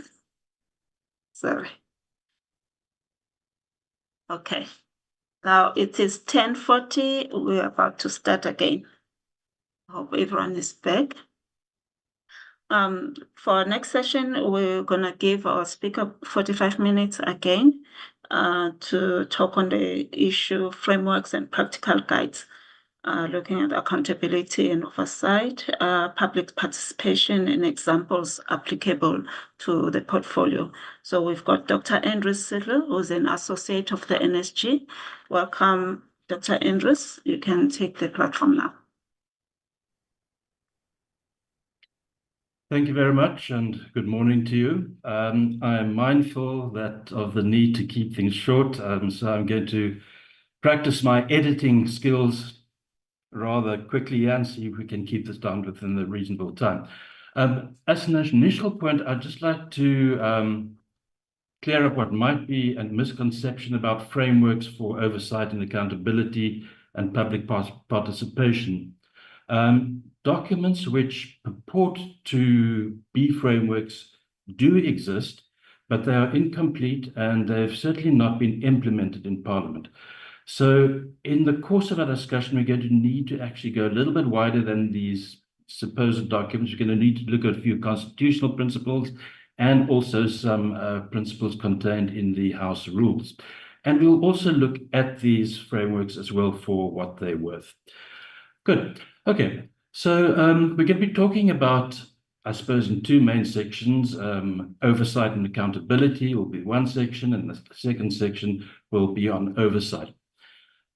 I think it's important, first of all, to recognize what the role of Parliament in any democratic country is. And you might ask yourself, what are US members of Parliament doing here? The answer lies in section 42.3 of the Constitution, which says that the National Assembly is elected to represent the people and to ensure government by the people under the Constitution. It does this first by choosing the president, by providing a national forum for public consideration of issues, by passing legislation, and this is the one that is of particular importance for us, by scrutinizing and overseeing executive action. So you have a concern then initially with the idea of oversight and accountability. First, let's look very quickly at some concepts regarding oversight. I should just mention here that oversight and accountability are generally in any discussion dealt with at the same time, with the concept of oversight being kind of the umbrella concept, with accountability fitting in with that. So let's look quickly at what we mean by oversight. Oversight is a broad concept that refers to the crucial issue of legislatures in monitoring and reviewing the actions of the executive organs of government. The term is used to describe a large number of activities which are carried out by legislatures in relation to the executive, and this is true of legislatures in just about any democratic country. It entails the informal and formal, watchful, strategic, and structured scrutiny exercised by legislatures in respect to the implementation of laws, the application of the budget, and the strict observance of statutes. In addition, and most importantly for our purposes, it entails overseeing the effective management of government departments by individual members of the executive. The functions of oversight, again, just to put this in context, the functions of oversight are many and varied, and you could have an endless list of what these functions are, but just let's focus very quickly on the most important ones. In the first place, It's to detect and prevent abuse, arbitrary behavior, or illegal and unconstitutional conduct on the part of the government and public agencies. And at the core of this function is the protection of the rights and liberties of citizens. Secondly, it's to hold the government to account in respect of how the taxpayers' money is used. It detects waste within the machinery of government and public agencies, and so it can improve the efficiency, economy, and effectiveness of government operations. A third function is to ensure that policies announced by government are authorized by Parliament and which are authorized by Parliament are actually delivered. Now, this function includes monitoring the achievements of goals set by legislation and the government's own programs. A further function is to improve the transparency of government operations and enhance public trust in the government, which in itself is a condition for effective policy delivery. And then finally, to ensure that the government's plans, performance, and expenditure reflect the aspirations and needs of the people. As I say, the list can go on and on, but these are probably the most important functions of the concept of oversight. So much for oversight. Let's turn quickly to accountability. Accountability can be understood in two senses. At a very basic textual level, it means to give an account of actions or policies, or to account for spending, and so on and so forth. On a wider understanding, accountability can be said to require a person to explain and justify, against criteria of some kind or another, their decisions or actions. And here's an extremely important part, which is also very often forgotten. It also requires that the person goes on to make amends for any fault or error and take steps to prevent its recurrence in the future. And this, I think, this issue was raised by the previous speaker in a number of fashions, and hopefully we can deal with this as well now. So from what we've just seen now, we can say that generally two types of accountability are often distinguished. The first is explanatory accountability. Most parliamentary oversight work in South Africa and elsewhere falls into this category. So it'll deal with indicators of basic levels of explanatory oversight. When Parliament receives and examines reports, it calls the executive to give presentations and answer questions, and scrutinizes financial accounts. And obviously, this type of explanatory accountability, requires the asking of robust questions, which must be well informed, and the executive responses ideally should be rational and given in a timely fashion. Now, the second type of accountability, and the one to which less attention is paid, is what is called amendatory accountability. In other words, to make amends. Now, this is inherent in the concept of oversight and accountability, and as good a definition as any of amendatory accountability is the obligation to redress grievances by taking steps to remedy defects in policy or legislation, which implies that members of the executive must accept that something has gone wrong and should take positive remedial action, including for errors, defects of policy, or maladministration. So in the politico-administrative context, accountability can be said to be a relationship where an actor, which would be an individual or an agency, in this case, the executive, is obliged to explain and justify its conduct to some other significant party, which in this case is the legislature, and to do something about it when things come unstuck. Just briefly, the functions of accountability, again, you can have an endless list, but let's keep it short. First function of accountability is to enhance the integrity of public governance in order to safeguard government against corruption, nepotism, abuse of power, and other forms of inappropriate behavior, to ensure transparency, responsiveness, and answerability, to assure public confidence in government, and bridge the gap between those governed and the government. Remember, it's always important to remember that the purpose of government is to enable the people of a nation to live in safety and happiness. Government exists for the governed, not for the governors. Crucial thing to keep in mind at all times in doing this. And finally, to enable the public to assess the performance of the government through the government accounting to the public. And actually, there's one other function as well, and that's enabled to the public to assess the effectiveness of their own public representatives. And this is pretty much true of all genuine democracies. Now, let's look specifically in the South African context. Oversight and accountability, I think it can fairly be said, constitute the central organizing principle of our Constitution. In short, Parliament must ensure that the executive fulfills its mandate, implements its promised policies, and meets its constitutional obligations for the good of the people of South Africa. It does this by overseeing the executive's decisions and activities and holding it accountable for those decisions and activities. Now, the concept of oversight and accountability are reflected in the Constitution. As we have already seen, Section 42 of the Section 42 obliges the National Assembly to scrutinize and oversee executive action. Scrutiny, in this case, and according to the Constitutional Court, means a careful and thorough examination or a penetrating or searching reflection. It's not just a box-ticking exercise. It means that you go in there, boots and all, and find out what is going on. And it's an intensive and extensive exercise. Continuing with the Constitution, Section 55 mandates the National Assembly to ensure that all executive organs of state in the national sphere of government are accountable to it, in addition to maintaining oversight over the exercise of executive authority and these organs of state. I should just mention here, I'm focusing on the House of Assembly, not on the National Council of Provinces. They have their own set of rules and their own way of going about things. So since this is National Assembly, let's just focus on their rules and approaches. Now, how does Parliament do all of this? The various provisions of the Constitution give teeth to Parliament's functions. Section 55, which I've already mentioned, goes on to provide that the National Assembly must provide for mechanisms to ensure executive accountability and to maintain oversight. Section 56 then goes on and it empowers the National Assembly or any of its committees to summon any person to give evidence, to produce documents or otherwise report to it, and to receive petitions, representations, or submissions from any interested persons or institutions.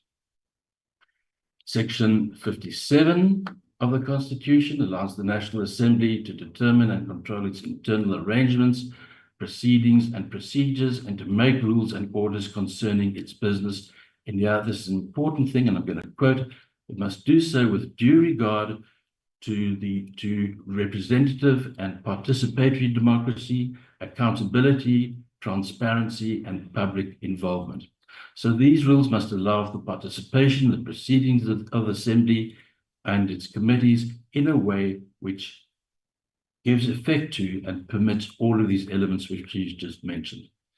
Now, the current version of the Rules of the National Assembly is the 9th edition. This was adopted way back in 2016. There have been a couple of amendments, as I understand it.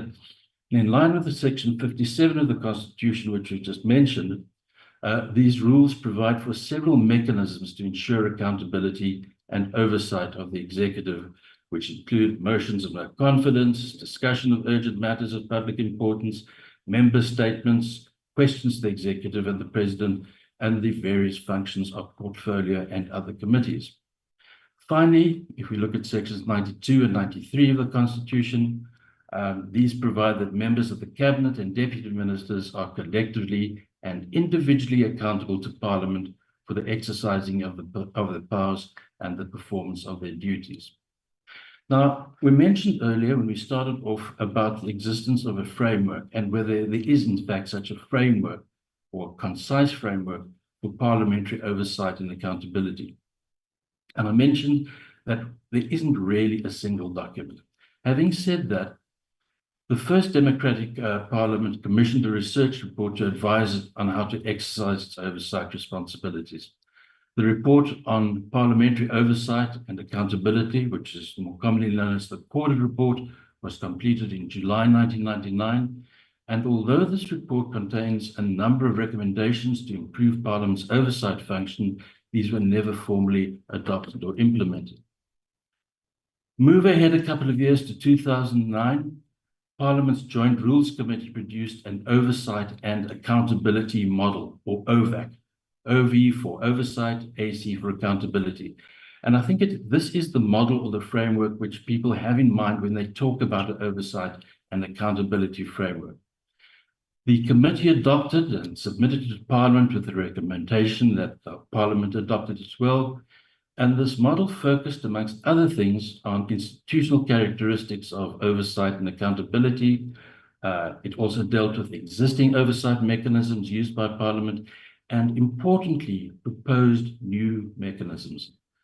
The model was adopted by the Assembly in February 2009 and, for what it's worth, by the Council of Provinces a month later.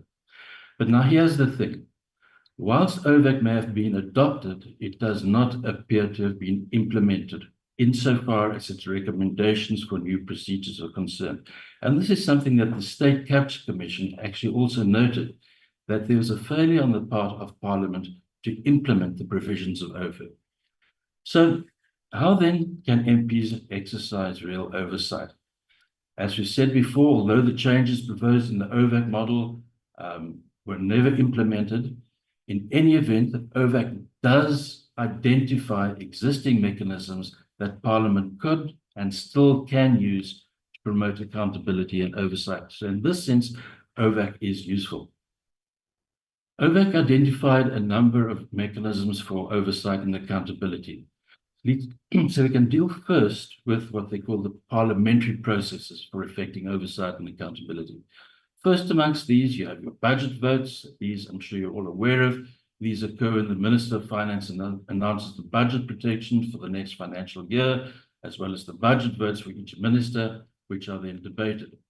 You have oral questions. There's the procedure of putting questions to the executive, which is one of the ways in which Parliament holds the executive to account. You also have written questions. And here's an interesting little factoid, if these things interest you. Last year, in Parliament, 4,227 written questions were put to the executive. So I think that shows that certainly are strong signs of life when it comes to accountability or the holding of the executive to account. Another mechanism is member statements. Another one, statements by cabinet ministers, notices of motion, motions without notice, and plenary debates. These are all what OVAC classifies as plenary mechanisms, in the sense that they all take place in the House, main House itself. There are also various other sources which can be relied on for accountability and oversight, and these particularly are reports which emanate from the constitutions which support, at least the institutions which support constitutional democracy. And these, of course, are the Chapter 9 institutions, which were mentioned a little bit earlier. I'm sure you know what they all are, but just let's run through them very quickly. You've got the Auditor General, you've got the Commission for Gender Equality, the Public Protector, the Electoral Commission, the Human Rights Commission, and the Commission for the Promotion and Protection of the Rights of Cultural, Religious, and Linguistic Communities. These are all sources of information and means of Parliament exercising oversight and ensuring accountability. There are also other statutory institutions which support democracy, some of them provided by the Constitution, for example, the Financial and Fiscal Commission, which you probably know is there to advise all spheres of government on fiscal and financial matters, and also, as I'm sure you know, performs a vital role when it comes to the division of revenue amongst the various levels of government. You have institutions like the National Youth Commission, you've got the Pan-South African Language Board, you've got the Public Service Commission, and so on and so forth. I should just mention, and I'm sure you are very aware of this, that recently your Rules Committee accepted a couple of further changes to your system of oversight by reintroducing the idea of interpellations. I'm not going to go into that in any detail, and I'm sure that there aren't any members of Parliament here who remember interpellations. These were kind of done away with in 2000, but they've now been brought back in.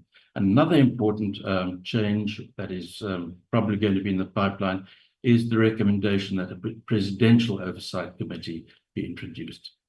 Okay, so those are the plenary and the institutional means of providing for oversight and accountability. Let's focus now on the role of committees. After all, this is what we're supposed to be here for. This is what today's session is all about. Now, there's a broad consensus that portfolio committees of the National Assembly are the primary instrument through which Parliament exercises its oversight mandate. They're often referred to as the engine rooms of Parliament, and they're responsible for scrutinizing and processing legislation, overseeing government activities, and interacting with the public. They're empowered to maintain oversight of the executive, and they're supported in doing so by various institutions of Parliament. The bulk of their work is to receive and process reports from the state entities that they oversee, including investigating those reports and officials or executives who present them. And committees can summon members of the executive to account to it and to explain their actions. The parliamentary committee system is governed by Chapter 12 of the National Assembly rules, which provide for the establishment by the Speaker of a range of portfolio committees and other committees as well, and the assignment of a portfolio of government affairs to each committee.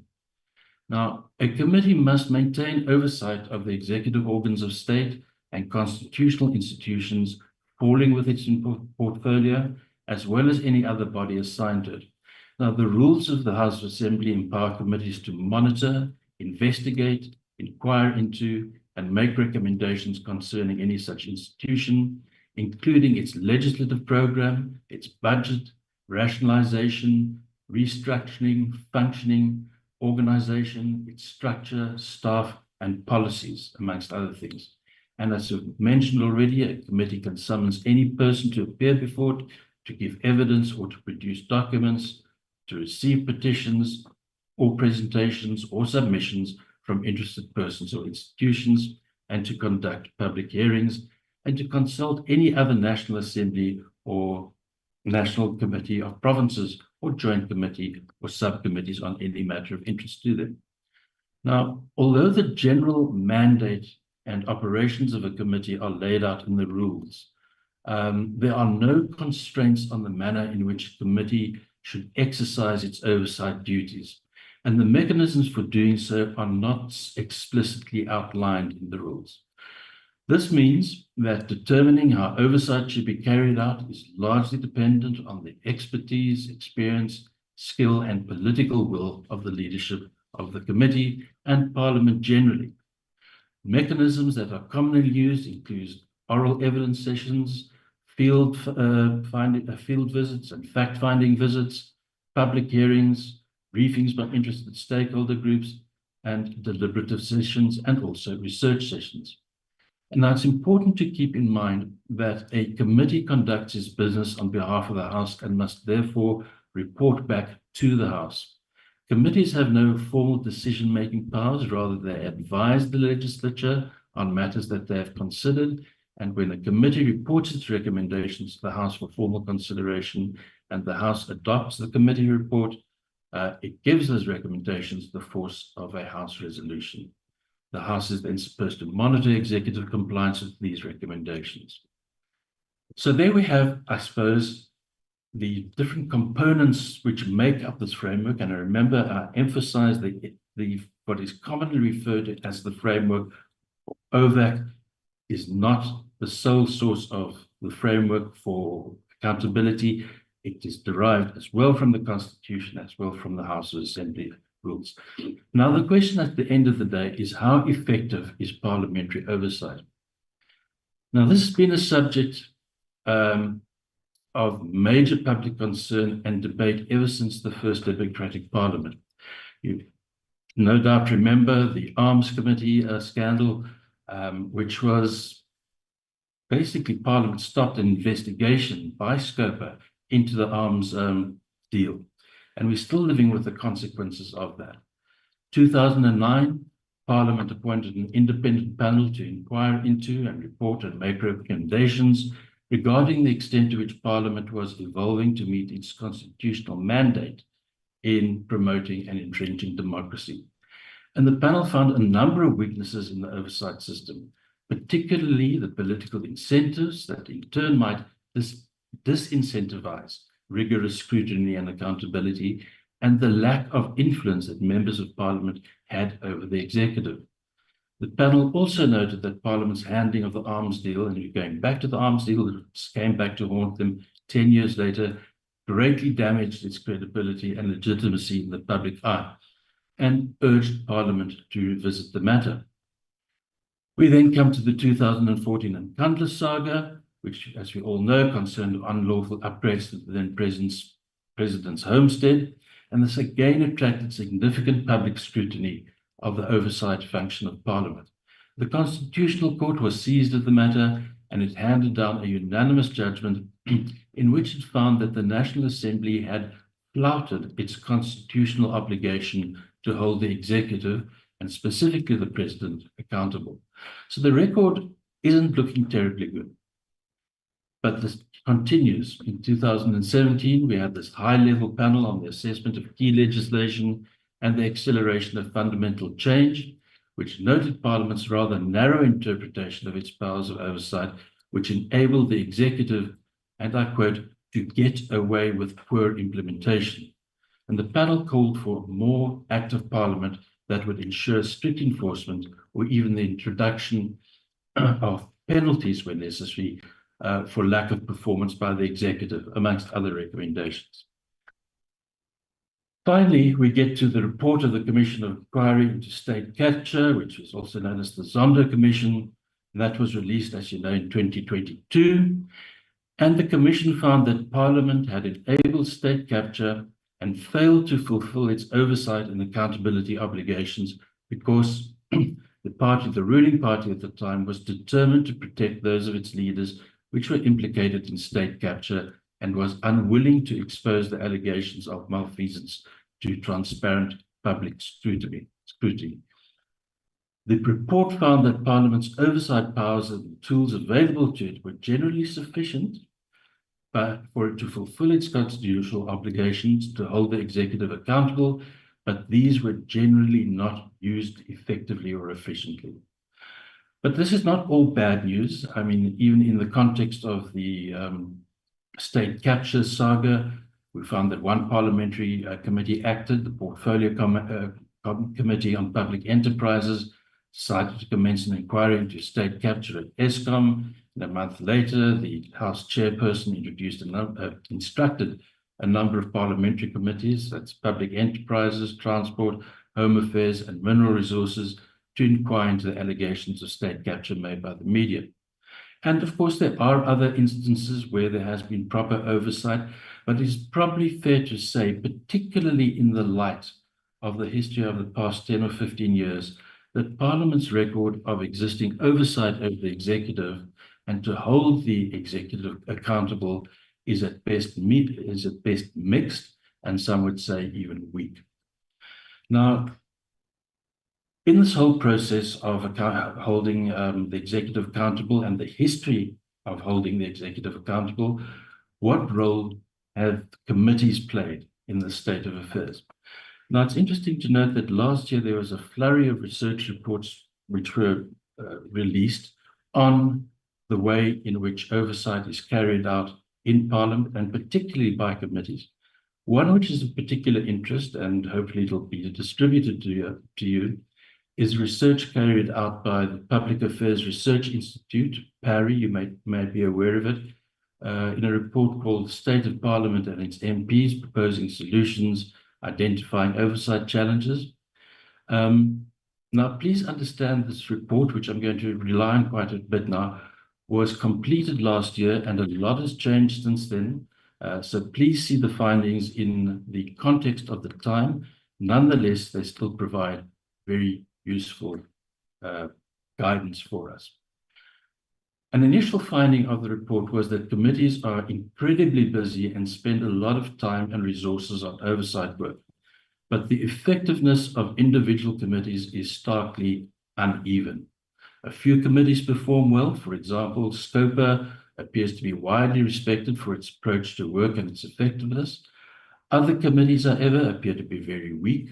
Effectiveness differs not only across portfolios, but also over time. Some committees have improved over time, whilst others, which may have been effective in the past, have deteriorated. And the report points out that effective committees scrutinize the work of the executive meaningfully.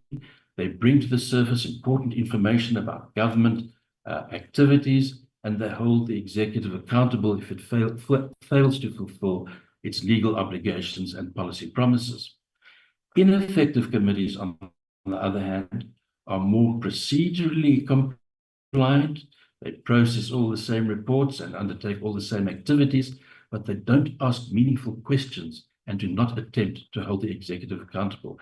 And I think this is something crucial, and I think the previous speaker, Professor McKenny, touched on that, and that's worthwhile considering a bit further. Now, the report suggests that there are at least 4 reasons for the ineffectiveness of committee oversight.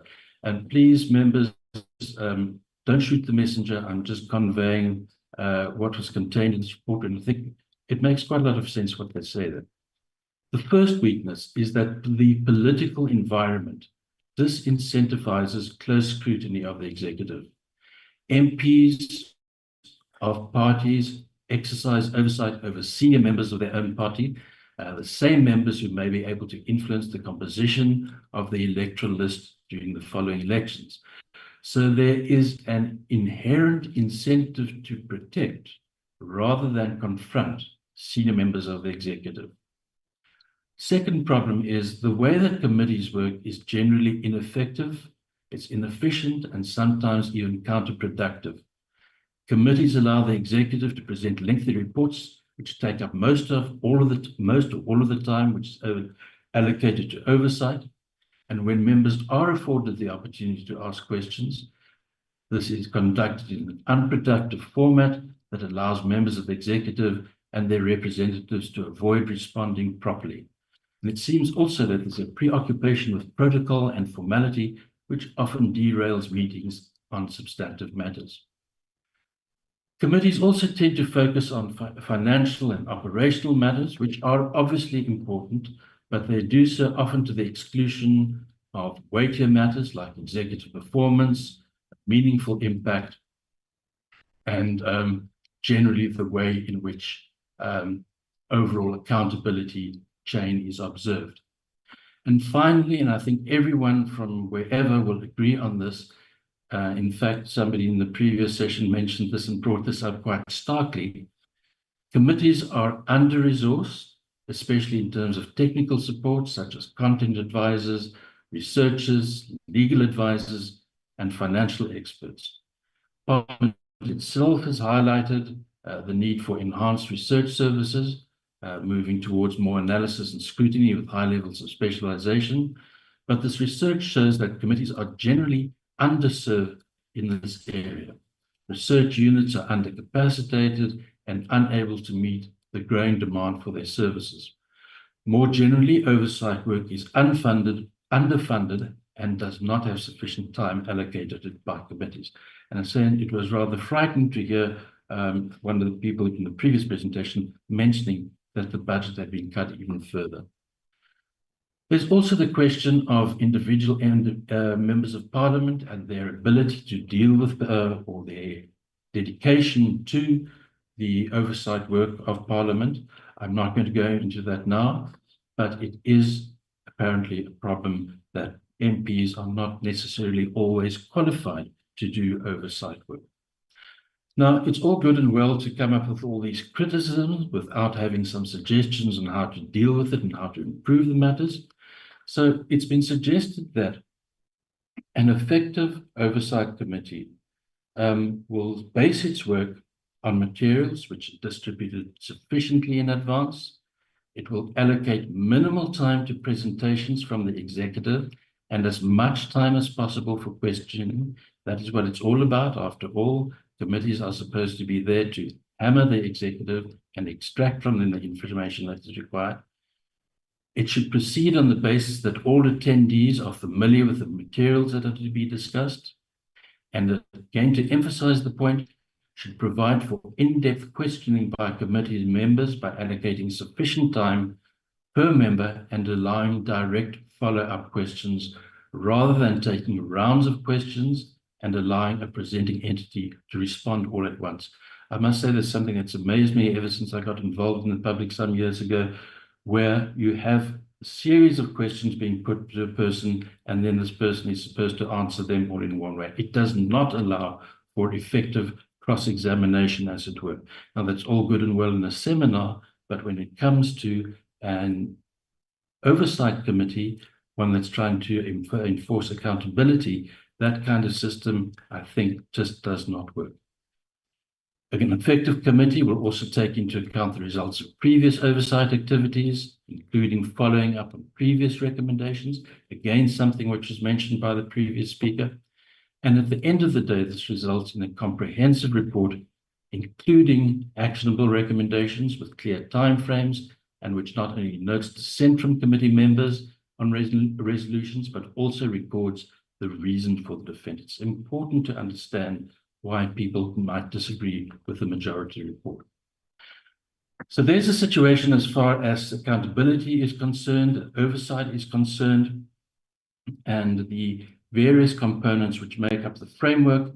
And the end result is, as I say, that we've got a very mixed record of oversight and accountability by Parliament. And I think it'd be useful just to look for a moment at the heart of the problem. Now, as we know, in any democratic, the issue of legislative oversight and accountability revolves around the relationship between the executive and the legislature, which is founded on the separation of powers between the legislature and the executive and the judiciary. The relationship between the former two is determined to a large extent by whether the system of electing the executive follows the parliamentary model or the presidential model. In the parliamentary model, the executive is elected by and from among the legislature, and in the presidential model, the executive is elected directly by the voters or indirectly through an electoral college, as you have, for example, in the United States. The main point being that the executive does not come from the legislature. Now, in South Africa, despite our chief executive being called the president, our model is distinctly parliamentary character in the sense that the executive is elected from the legislature. Now, in itself, there's nothing wrong with that. Our system is not unusual. Many countries around the world which follow a Westminster tradition have that kind of system, although it can hamper effective oversight, as members of the legislature may be reluctant to call into account a government that is made up of leaders of the party. Now, in South Africa, this is further exacerbated by the electoral system of proportional representation, because members of parliament presently retain their seats through membership of political parties. Members of the party, and the majority party in particular, remember this report was done last year, may be unwilling to subject the government to rigorous scrutiny for fear of being perceived as disloyal, or even fear of the expulsion from the party and a consequent loss of the parliamentary positions. Now, the proportional representation system which we have, while ensuring diverse representation, can inadvertently lead to MPs becoming more beholden to the respective parties than to the public interest and to the Constitution. And this undermines their ability to advocate for their constituents effectively. The other big problem, in my view, is that although committees have significant powers in terms of the rules and the powers and privileges of Parliament Act, which we haven't really looked at, but it is there, and also in terms of the Constitution, there are no consequences provided for in the legal framework. So if a person appears before a committee, fails to provide the documents or information requested, or if recommendations of the committee are not taken forward or acknowledged, and even when it is demonstrated that the executive may be at fault, there is no mechanism to ensure redress. And this, I think, is one of the biggest challenges posed to Parliament. You might be able to conduct oversight, but accountability cannot be enforced. And again, this is something which was raised by the previous speaker. And the situation, in other words, if you remember right at the beginning, we spoke about this concept of mandatory accountability. There does not seem to have taken a firm footing in our system of parliamentary accountability. Very, very nice rules to provide oversight and to have people come and speak to the committee, But at the end of the day, if nothing happens, what is the point of this? Now, I should mention that one of the recommendations of the Zondo Commission was that a mechanism to ensure a mandatory accountability be introduced into the rules of Parliament. But, and again, this happened last year, this was turned down as not being necessary. I suspect and I think that it's probably likely that this is going to come up on the agenda again, and let's hope that actually something will be done about it. Another thing which will inevitably arise is the question of accountability in a coalition government. Of course, the current coalition government is the focus of much interest these days, and I guess it's really inevitable that the question of whether you can have effective oversight in a coalition situation will arise. And I suppose the kind of thing which people often consider is that, okay, we have a smaller coalition party which used to be an effective opposition party, is now in government. Is it still going to be effective in its oversight? Now, I think the first thing to understand that a coalition government in itself does not necessarily hamper political accountability. Coalition governments can be given appropriate incentives to act properly and cleanly as long as in the presence of an electoral alternative, the coalition as a whole can be voted out of power. Now, in my humble and respectful opinion, political competition is one of the best guarantors of clean governance, and the threat of being voted out provides an incentive to stay clean. And as long as that possibility exists, coalition governments can still ensure that effective oversight exists. But the accountability of a coalition government becomes somewhat problematic when, in the absence of a real electoral alternative, the government cannot be removed as a whole. And in this case, coalition parties cannot be given appropriate incentives to act properly and to exercise accountability. So in order to incentivize government performance, voters may have to make one of the coalition parties responsible for the outcome. And this creates incentives for other party to reduce its oversight activity. This creates, how should we say, a possibility of sabotage, where one of the parties will start to undermine the other party within the coalition. And in this way, a conflict emerges between the coalition of parties, which take the form of a costly political context. Now, this is all very theoretical, but it'll be interesting to see how in our current setup, this kind of situation could or does develop. No predictions are made yet, but I think it is something that one should keep one's eyes open for. That's accountability and oversight. Public participation is at the next point. We need to go through this very quickly, I think, because we don't have a great deal of time. But what we should remember is that when we talk about public participation, we are concerned with whether citizens have mechanisms for communicating their needs and preferences to the authorities, and whether there are means to keep them informed, including in regard to services, budgets, plans, and actions of government officials. One of the ways of categorizing types of democracy is to distinguish between representative democracy and participatory democracy. Representative democracy is exercised through those who are democratically elected by the people, and it's exercised through regular elections. The electorate elects their representatives to act and decide on their behalf because it's simply impractical for the public to directly take part in the daily management of public affairs. Now, this traditional model of representative government provides for periodic elections, which are often seen as the sole means of achieving citizen participation and accountability. And this model is regarded in some quarters, not some quarters, many quarters, as inadequate, as elections are a pretty crude mechanism for achieving accountability and for ascertaining citizens' views about specific policy issues. So the view has grown that elections need to be supplemented by mechanisms which provide for more direct citizen participation in decision-making and by greater information about the availability and use of resources.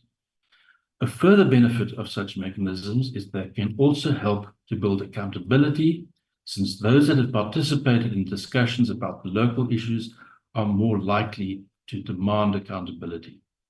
Participatory democracy entails making representations in the lawmaking process right from the outset and taking part in the decision-making process. And this is where the electorate voices their inputs, the proposed law or policy, and indicates whether they are wholly or partly in support of or opposed to the legislation. And then furthermore, this is where the constituency or the people submitted what the proposed law should contain and how a particular issue should be regulated. Now, despite the apparent virtues of a participatory democracy, there are several issues which surround the concept. In the first place, participatory democracy requires the emergence of a civil society that is capable of engaging effectively with government on behalf of all sectors of the public, including especially the poor and those who have no other voice. Another issue is, will it actually have an impact on the outcomes? A third issue, who owns the process and who decides what's important? And does everyone have an equal say? Or is it simply a case of the person who with the loudest voice gets his or her way? Another question is it an appropriate mechanism for large-scale action, for example, at national level? You'll find that public participation is much more emphasized in the local sphere of government. This is true around the world, and certainly in South Africa, you may be aware that our Systems Act makes massive provision for public participation. The reason for that is when you're dealing with smaller communities, it's much easier to get community together and to extract from that community a view on the way to go. Now, you can imagine at national level, where you're dealing with a population in excess of 60 million people, how on earth can one extract some sort of consensus on how to actually get to a certain point when it comes to legislation? And then finally, there are tensions about how decisions should be made. For example, whether it's possible to reconcile the recommendations which emerge from participative processes with formal decision-making mechanisms. In other words, simply because you've engaged the public, you've got their views, does this actually translate into action or legislation?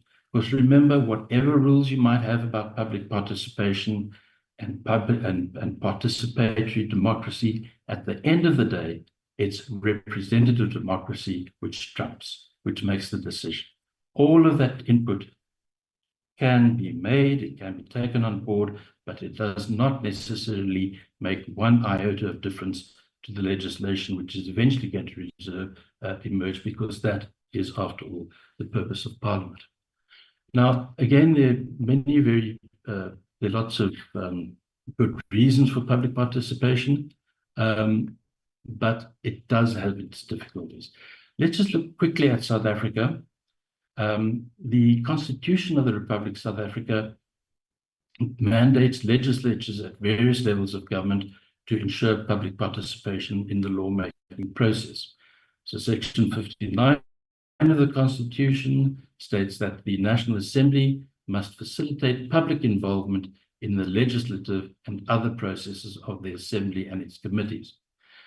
The Constitution does not, however, map out the parameters of public participation as far as the lawmaking process is concerned. So you have a number of questions remain largely unanswered. For instance, does public participation merely constitute consulting with the people? Does it perhaps go so far as to require the legislature to consider the views of the people? And supposing the views of the people are considered, does public participation suggest that at the end results of the consultation process should reflect the views of the people? Now, these are issues which were raised already, but they become particularly important in the South African context because although our Constitution says that we're supposed to have participatory democracy, it doesn't really tell us what that entails. So to some extent, it has been left to the Constitutional Court to give some sort of guidance on what this really means. One of the most famous cases on the matter is the Doctors for Life International versus Speaker of the National Assembly, in which it was held that public participation in legislative making process entails giving an opportunity to those who are likely to be adversely affected by the draft law to make representations either orally in writing, and this process requires a meaningful engagement with the public in order to understand what the views or wishes are or may be. However, the court has also held that facilitating public participation does not necessarily mean that the views of the people will reflect the outcome. The court in this case held that the legislatures have significant measures of discretion in determining how best to fulfill their duty to facilitate public involvement in its processes. And furthermore, although the measures required by the constitutional obligation may vary from case to case, a legislature must act reasonably. And finally, that what is ultimately important is that the legislature has taken steps to afford the public a reasonable opportunity to participate effectively in the lawmaking process. So what does this all mean at the end of the day? Is that yes, there must be a process, public considerations must be taken into account, but when it comes to actually deciding what your legislation is going to be, it's up to Parliament to decide. I should mention, because we are talking about frameworks, that a separate public participation model has also been developed, which sees itself as part of the oversight and accountability model, but as a separate pillar. This has been adopted by Parliament, and it does make provision for various mechanisms for allowing for public participation. Time prevents me from going into too much detail, but it is available. And of course, if necessary, this can be distributed. It is worth looking at. Now, we've talked about public participation. What is the role of committees when it comes to public participation? More useful than this framework is, in fact, the rules of the House of Assembly, which deal with public participation. So we have Rule 170, which says that committees must ensure public involvement in accordance with the provisions of the Constitution and these rules. It deals in Rule 189, it talks about publication of documents and says that all documents officially before or emanating from a committee or subcommittee are open to the public, including the media, although there are certain exceptions for that. Rule 274 talks about the preparation of a draft bill, and it says that a committee must prepare a draft bill and a memorandum setting out the objects of the bill. And then finally, when it comes to the process in committee, it provides in Rule 286 that if a bill has been published for comment, the Assembly Committee to which the bill is referred must give interested persons and institutions an opportunity to comment on the bill. So how effective then is public participation in the national context? Public participation is widely considered to be more relevant in the local context. We have relatively small communities whose individual voices are more likely to be heard. In the national context, as I said, with this massive population, how many people are likely to provide input in a matter that could affect their entire population?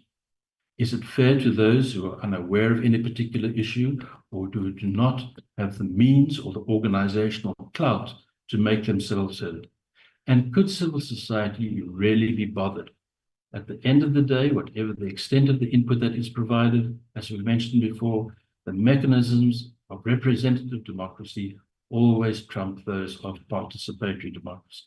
This is not to say that participatory democracy is pointless. It is. There is a great point to it, and it's constitutionally required.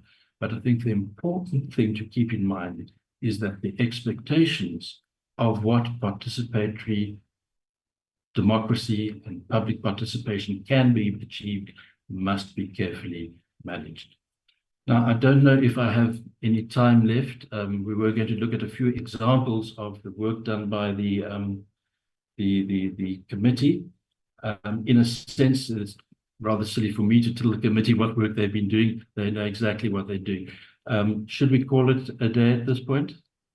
You can wrap up. You can share those examples. I think it will be useful for the committee. Certainly. Look, there are many examples of what the committee does. if we go back to a fairly recent one, we had the committee which did an oversight committee at Hout Bay Harbour. Now, why should that be so interesting? Because Hout Bay Harbour is supposed to be a tourist hub, a commercial hub, but it was falling into disrepair. And the committee had a site visit and called on the Department of Public Works and Infrastructure to develop a plan for a lasting solution to the problems which were plaguing Hout Bay Harbour. Now, what has been done about that, I don't know. Hout Bay Harbour, I happened to be there the day before yesterday. It still isn't a mess. And this again raises the question of whether there is sufficient and mandatory oversight or accountability provided for in our system. Perhaps a more interesting activity was the committee raised concerns in a recent meeting that the department had failed to meet about 80% of its projects planned in the 2022-2023 financial year. Again, this is the kind of thing where the committee becomes extraordinarily useful and raises these kind of issues and asks questions about it. But the question again is what is going to be done about it? Do we have the mandatory processes to ensure that those recommendations will actually be given effect to? And then, of course, there's the famous recent committee oversight visit at the Telkom Towers complex in Pretoria, where some pretty horrific stories emerged. Again, this is the kind of useful thing that committees can do, and in particular, the infrastructure committee can do. But it'd be interesting to see what emerges from this at the end of the day. In closing, I stand by my original point that oversight and accountabilities are real pillars of democracy. We have a system and the mechanisms which are necessary to provide the oversight and accountability. But sadly, as has been amply demonstrated, Parliament has often shied away from making use of these mechanisms to the great cost of the country. However, there does seem to be a new enthusiasm with new committees and new chairs to breathe life into the system and to work hard to ensure that oversight and accountability become the instruments which underpin our democracy and promote good governance. A lot depends on this. Now, your committee has a particularly crucial role to play. The development of infrastructure, has been identified as crucial to the future of the country. At the same time, this objective is under threat from the likes of the construction mafia, amongst other things. And I think that you all agree that you as a committee will handle these to a large extent to determine how you handle these will determine to a large extent the trajectory that the country takes. And it remains for me to wish you well in your endeavors, and I have little doubt that you will execute them well. That is all I have to say. If there are any questions, I'll do my best to respond to them. Thank you so much, Dr. Siddle, for your input. We do have a hand raised. Is it then?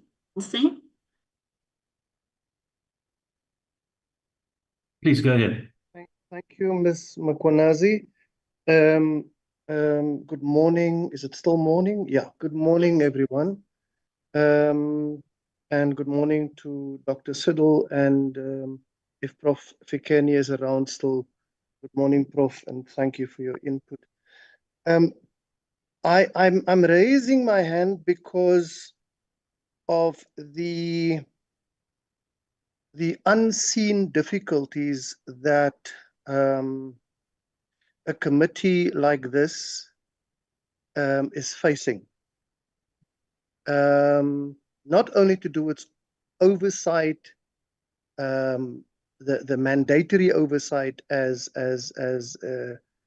discussed in the framework that Dr. Siddle set out for us, but also to indicate that this is a committee that has an extra added function that needs to be given attention to, and that is the function of infrastructure projects. Now, just to indicate that our efforts to do the type of oversight that you've discussed, what you refer to as a mandatory oversight, assisting and getting us to actioning or to pushing the executive and the departments to use resources more efficiently. One of the problems is that when you have infrastructure added to public works, that the rules of parliament has not moved with that added function. The result is then that if the committee schedules a meeting that demands the parliamentary executive, presiding officers, and the secretary to parliament to report on the construction of parliament, the reconstruction of parliament. That's not the name of the project, it's got another name. But what happens then is the rule 227 will be put in front of the committee, and the committee will point it to the fact that that rule says you do oversight over the Department of Public Works and its entities and not over this project here. I'm indicating that for us to do a mandatory oversight, not only over the example that I just gave you, but over the executive as a whole, because this infrastructure added function and mandate of oversight over that means we should do oversight over the Infrastructure Investment Office in the presidency, as well as public procurement in the National Treasury, as well as over the Development Bank of South Africa, because a lot of the mega projects go through that. Just to wrap this input up, I'm raising the fact that a mandatory oversight has enemies in the executive, and and I'm putting it strongly like that on purpose, because that is the reason why so many of the CORDA recommendations have not been implemented.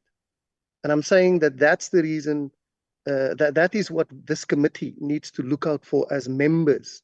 They need to look out for how do you navigate that path where your own colleagues block attempts to do scrutinizing, as the word is defined, the word and the action of scrutinizing is defined. That's all I needed to say.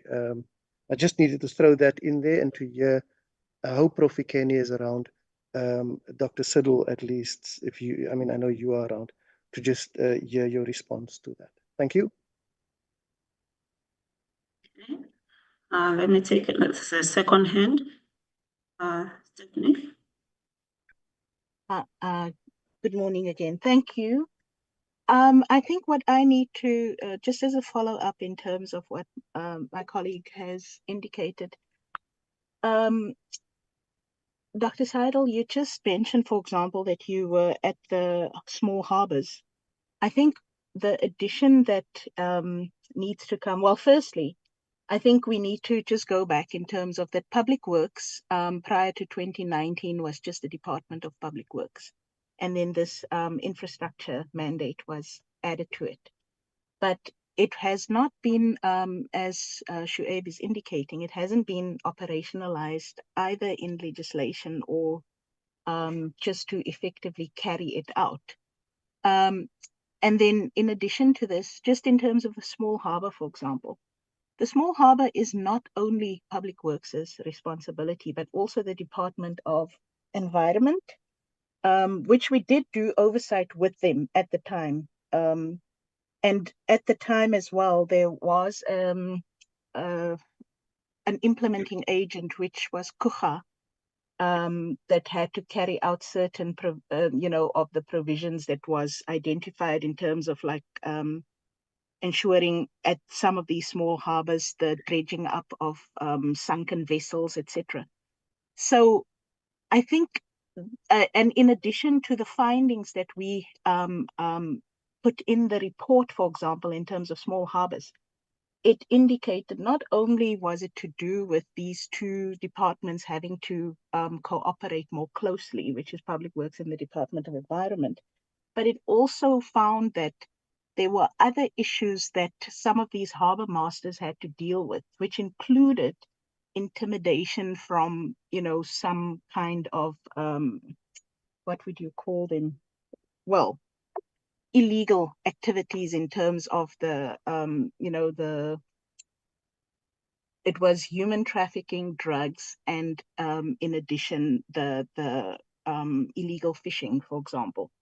And there was also, in addition to that, was the need for, at the harbor, to include the safety aspect with the, with the South African police to ensure that some of these harbor masters and the harbor itself is protected, because we found that at least one of the harbor masters indicated to us, and she happened to be female, that she was actually like held up in her office and had no protection at the time. And that was one of the things that I think had to be then eventually provided. But what we're trying to say is, I think, as we said previously, Public Works is not the only one involved in these areas. It's a whole, I think the word has been used as an ecosystem that needs to work together to actually ensure that some of these areas are properly implemented. And yeah, I'll leave it at that. Thank you.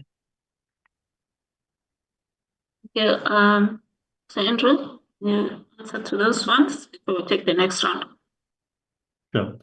Just to deal with the harbour question first, it's certainly interesting to hear that. I was aware that there were other entities and organizations involved, but I think it does underscore the need for some form of mechanism for collaboration within oversight committees or amongst oversight committees to ensure that where you have, how should we say, a multi-sectoral problem, that it is addressed effectively. I was not meaning to heap the blame on the Public Works and Infrastructure Committee, but it does, I think, emphasize that collaboration is needed amongst various organizations. As far as the question of giving effect to mandatory accountability is concerned, I hear exactly what you say, and I think this is a problem which has long been on the minds of people of what to do about it. And I think, as I mentioned, one of the recommendations of the Zondo Commission was that rules be introduced to enable or to facilitate this objective of mandatory accountability. That hasn't happened yet. In fact, I think last year the Rules Committee issued a report on the way in which it addressed the various recommendations of the Zondo Commission, and it fairly dismissively wrote off the fact that this mandatory accountability issue as one that was not important or necessary. But until it happens, until you have some specific type of mechanism to cope with this, and I cannot here as we sit, and I don't think that's the place to sit, is to try and devise the kind of mechanism. Until you have some kind of mechanism to deal with it, you're going to find that your accountability approaches are not really going to be that useful if there's no way of giving an effect to it. And as you say, there are lots of people over here around who will be opposed to having something like that. That was demonstrated as much by the reluctance of the Rules Committee to give any credence to the Zondo Commission's recommendations.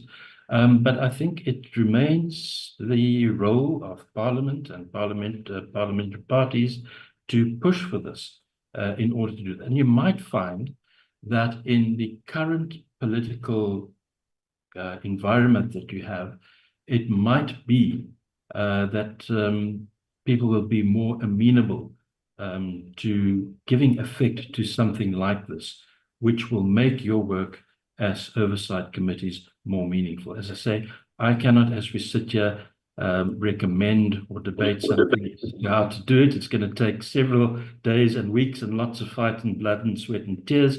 But I think it's important that you as parliamentarians press for this and make this a priority.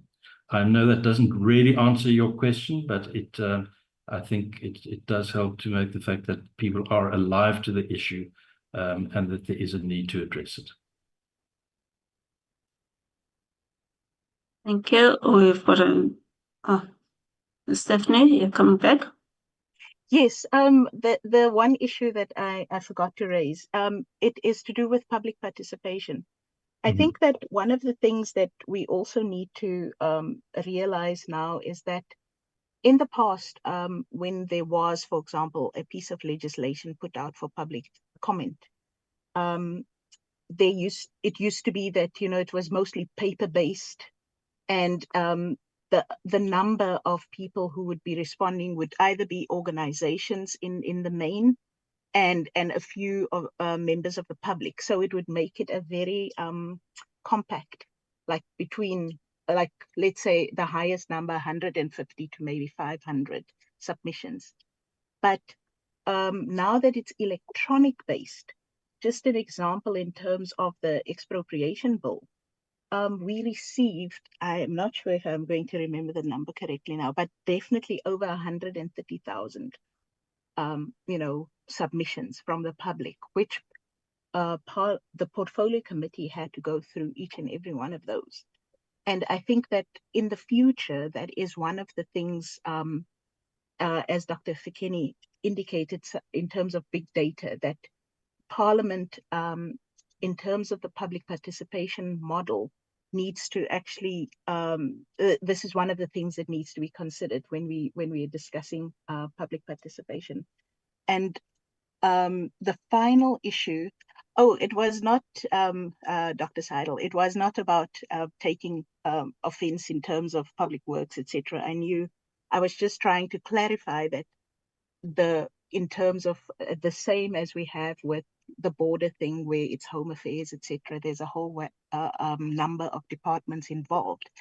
What I was trying to illustrate is that in terms of Parliament and the portfolio committee, for example, trying to do effective oversight, not only is it time consuming, it's costly, and there has not been a framework put in place to actually deal with those issues in terms of an effective, proper budget that's put aside for Parliament to do this oversight, or the public participation, or even just its own oversight within Parliament itself. One of the things that has assisted is the online meetings, because a lot more of the public actually has access to the workings of Parliament, instead of having the constraint where they have to, come in to the precinct at Cape Town, which limits the number of people who can participate. So yeah, that was just the issue I wanted to raise. Thank you. Okay, noted. Thank you. Are there any other questions or comments from the members?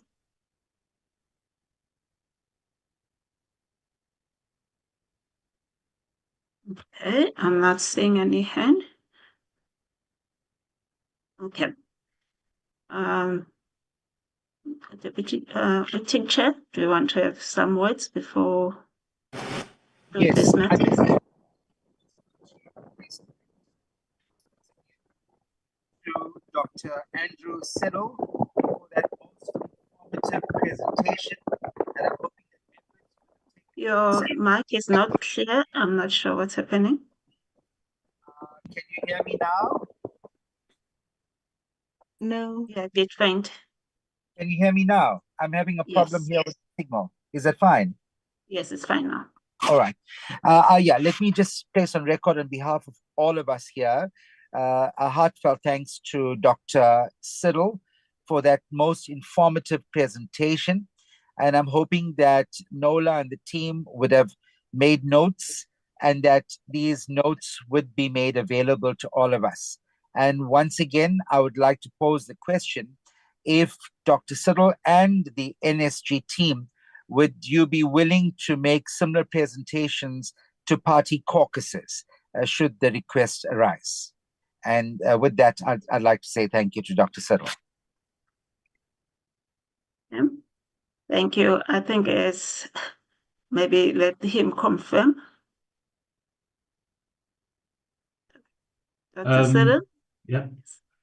Speaking for myself, certainly I'd be very willing to assist in whatever way I can. So yes, short answer to the question is, as far as I'm concerned, yes. Thank you. Same goes for the NSG. We're here to support and assist. So we'll be willing to help wherever we're needed. So we want to thank you, Dr. Siddle, for your presentation. It was very helpful, as it has been indicated by the acting chair. Thank you so much for being willing to come on board with the NSG on this one. We are towards the end. Okay, Mr. Denson. Thank you, Pindile. Just a question. It might have been asked already. The professor and Dr. Siddle's PowerPoints, is that going to be made available to the committee? Thank you. Okay, yes, Dr. Siddle's PowerPoint will be shared. We'll just request the speaking notes from Professor Fikeni, and then we'll share that with you as well. Thank you. Sorry, Suspendele. I don't have a reaction icon. The Dr. Siddle's presentation has already been shared in the members group on WhatsApp. Okay, Thank you. very much. Thank you. Okay, so we are towards the end. As communicated, you've asked right now our commitment as NSG in supporting going forward, and we're committing that we are here to support you with any other support that you may require. We do feel that there is a need of a regular check-in with you. So we check what else you need, how else we can support. We would want to be able to have that opportunity to do that with you. We also wanted to remind you of there are other programs that are available that can be of assistance to you. And we will send the list to Nola so that she can share. But just to mention on the top of the head is we do recommend, and I know that some of the other legislators have also requested this, finance for non-financial managers, just to be able to help them with understanding of finances, as when they look at budgets, they know what to look for, how they can deal with those things as well. So I will be able to help you with that. We have other online programs that are available. We had, I think we mentioned this in the last time when we met, where we've got the free online programs that you can have access to. And we still want to invite you to continue with those and enroll yourselves. With that said, we want to also mention that, as promised in the last interaction, that we will be sending you certificates. We want to tell you that the certificate have been dispatched today. You should have them by next week, the certificate for attending the October and today's session combined. So it's one certificate because it was a continuation. And we want to thank you so much for making yourself available for this continued learning intervention that we had. I'm gonna ask the acting chair to give us the closing remarks.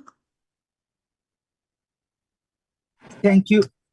Thank you, members, and thank you to the NSG team for putting together this presentation. It was absolutely useful, most productive, and I wish we could have more of these. I've just shared some of the insights that we picked up with some of my colleagues, and they're equally impressed. I think This was excellent work on the part of NSG. I want to thank our staff, Nola in particular, for once again outshining and for putting together this presentation. I'm hoping that at the end of this, we'll get some certificates like we did the last time to say that we completed this course. Will we be getting that, Ms. Mkhwanazi? If not, may I recommend that you do something like that, especially for the members who have sat through this, and it's been quite a useful exercise. Absolutely well done. I just want to quickly ask members if there's anything they would like to add. I'll give you a minute or two in which to do that, and then we'll gladly close today's session. Is there anyone? Going once, going to Edwin, Honorable Barth. Thank you, Chair. Yeah, I just wanted to say thank you very much to the two presenters and to the team for putting this together. I also wanted to mention, Chairperson, that the certificates have been dispatched today and they're on their way to us. So we will be getting certificates that is inclusive of the formal setting that we had in Pretoria. So that's covered. Thank you, everyone. Great stuff. Thank you, Honorable Barth. With that, thank you very much, team and colleagues. Have a blessed, wonderful weekend. Thank you very much. Thank you. Thank you, Chair. We are enjoying the lunch in my house. You're free to come. I ported the lunch to you. I hope you're enjoying it. It's mutton curry, and biryani. I only need biryani. It's coming. Thank you very much, guys. Thank you. Acting Chair. Thank you very much. Thank you, Chair. Acting Chair, is that mutton curry on or off the bone? It's off the bone. No Fantastic. bones. No bones. Fantastic. Thank you. Enjoy. Take care. Sharp. Have a safe weekend, everyone. Bye-bye. All right. Bye. And thanks, NSG and Dr. Siddle. Yep.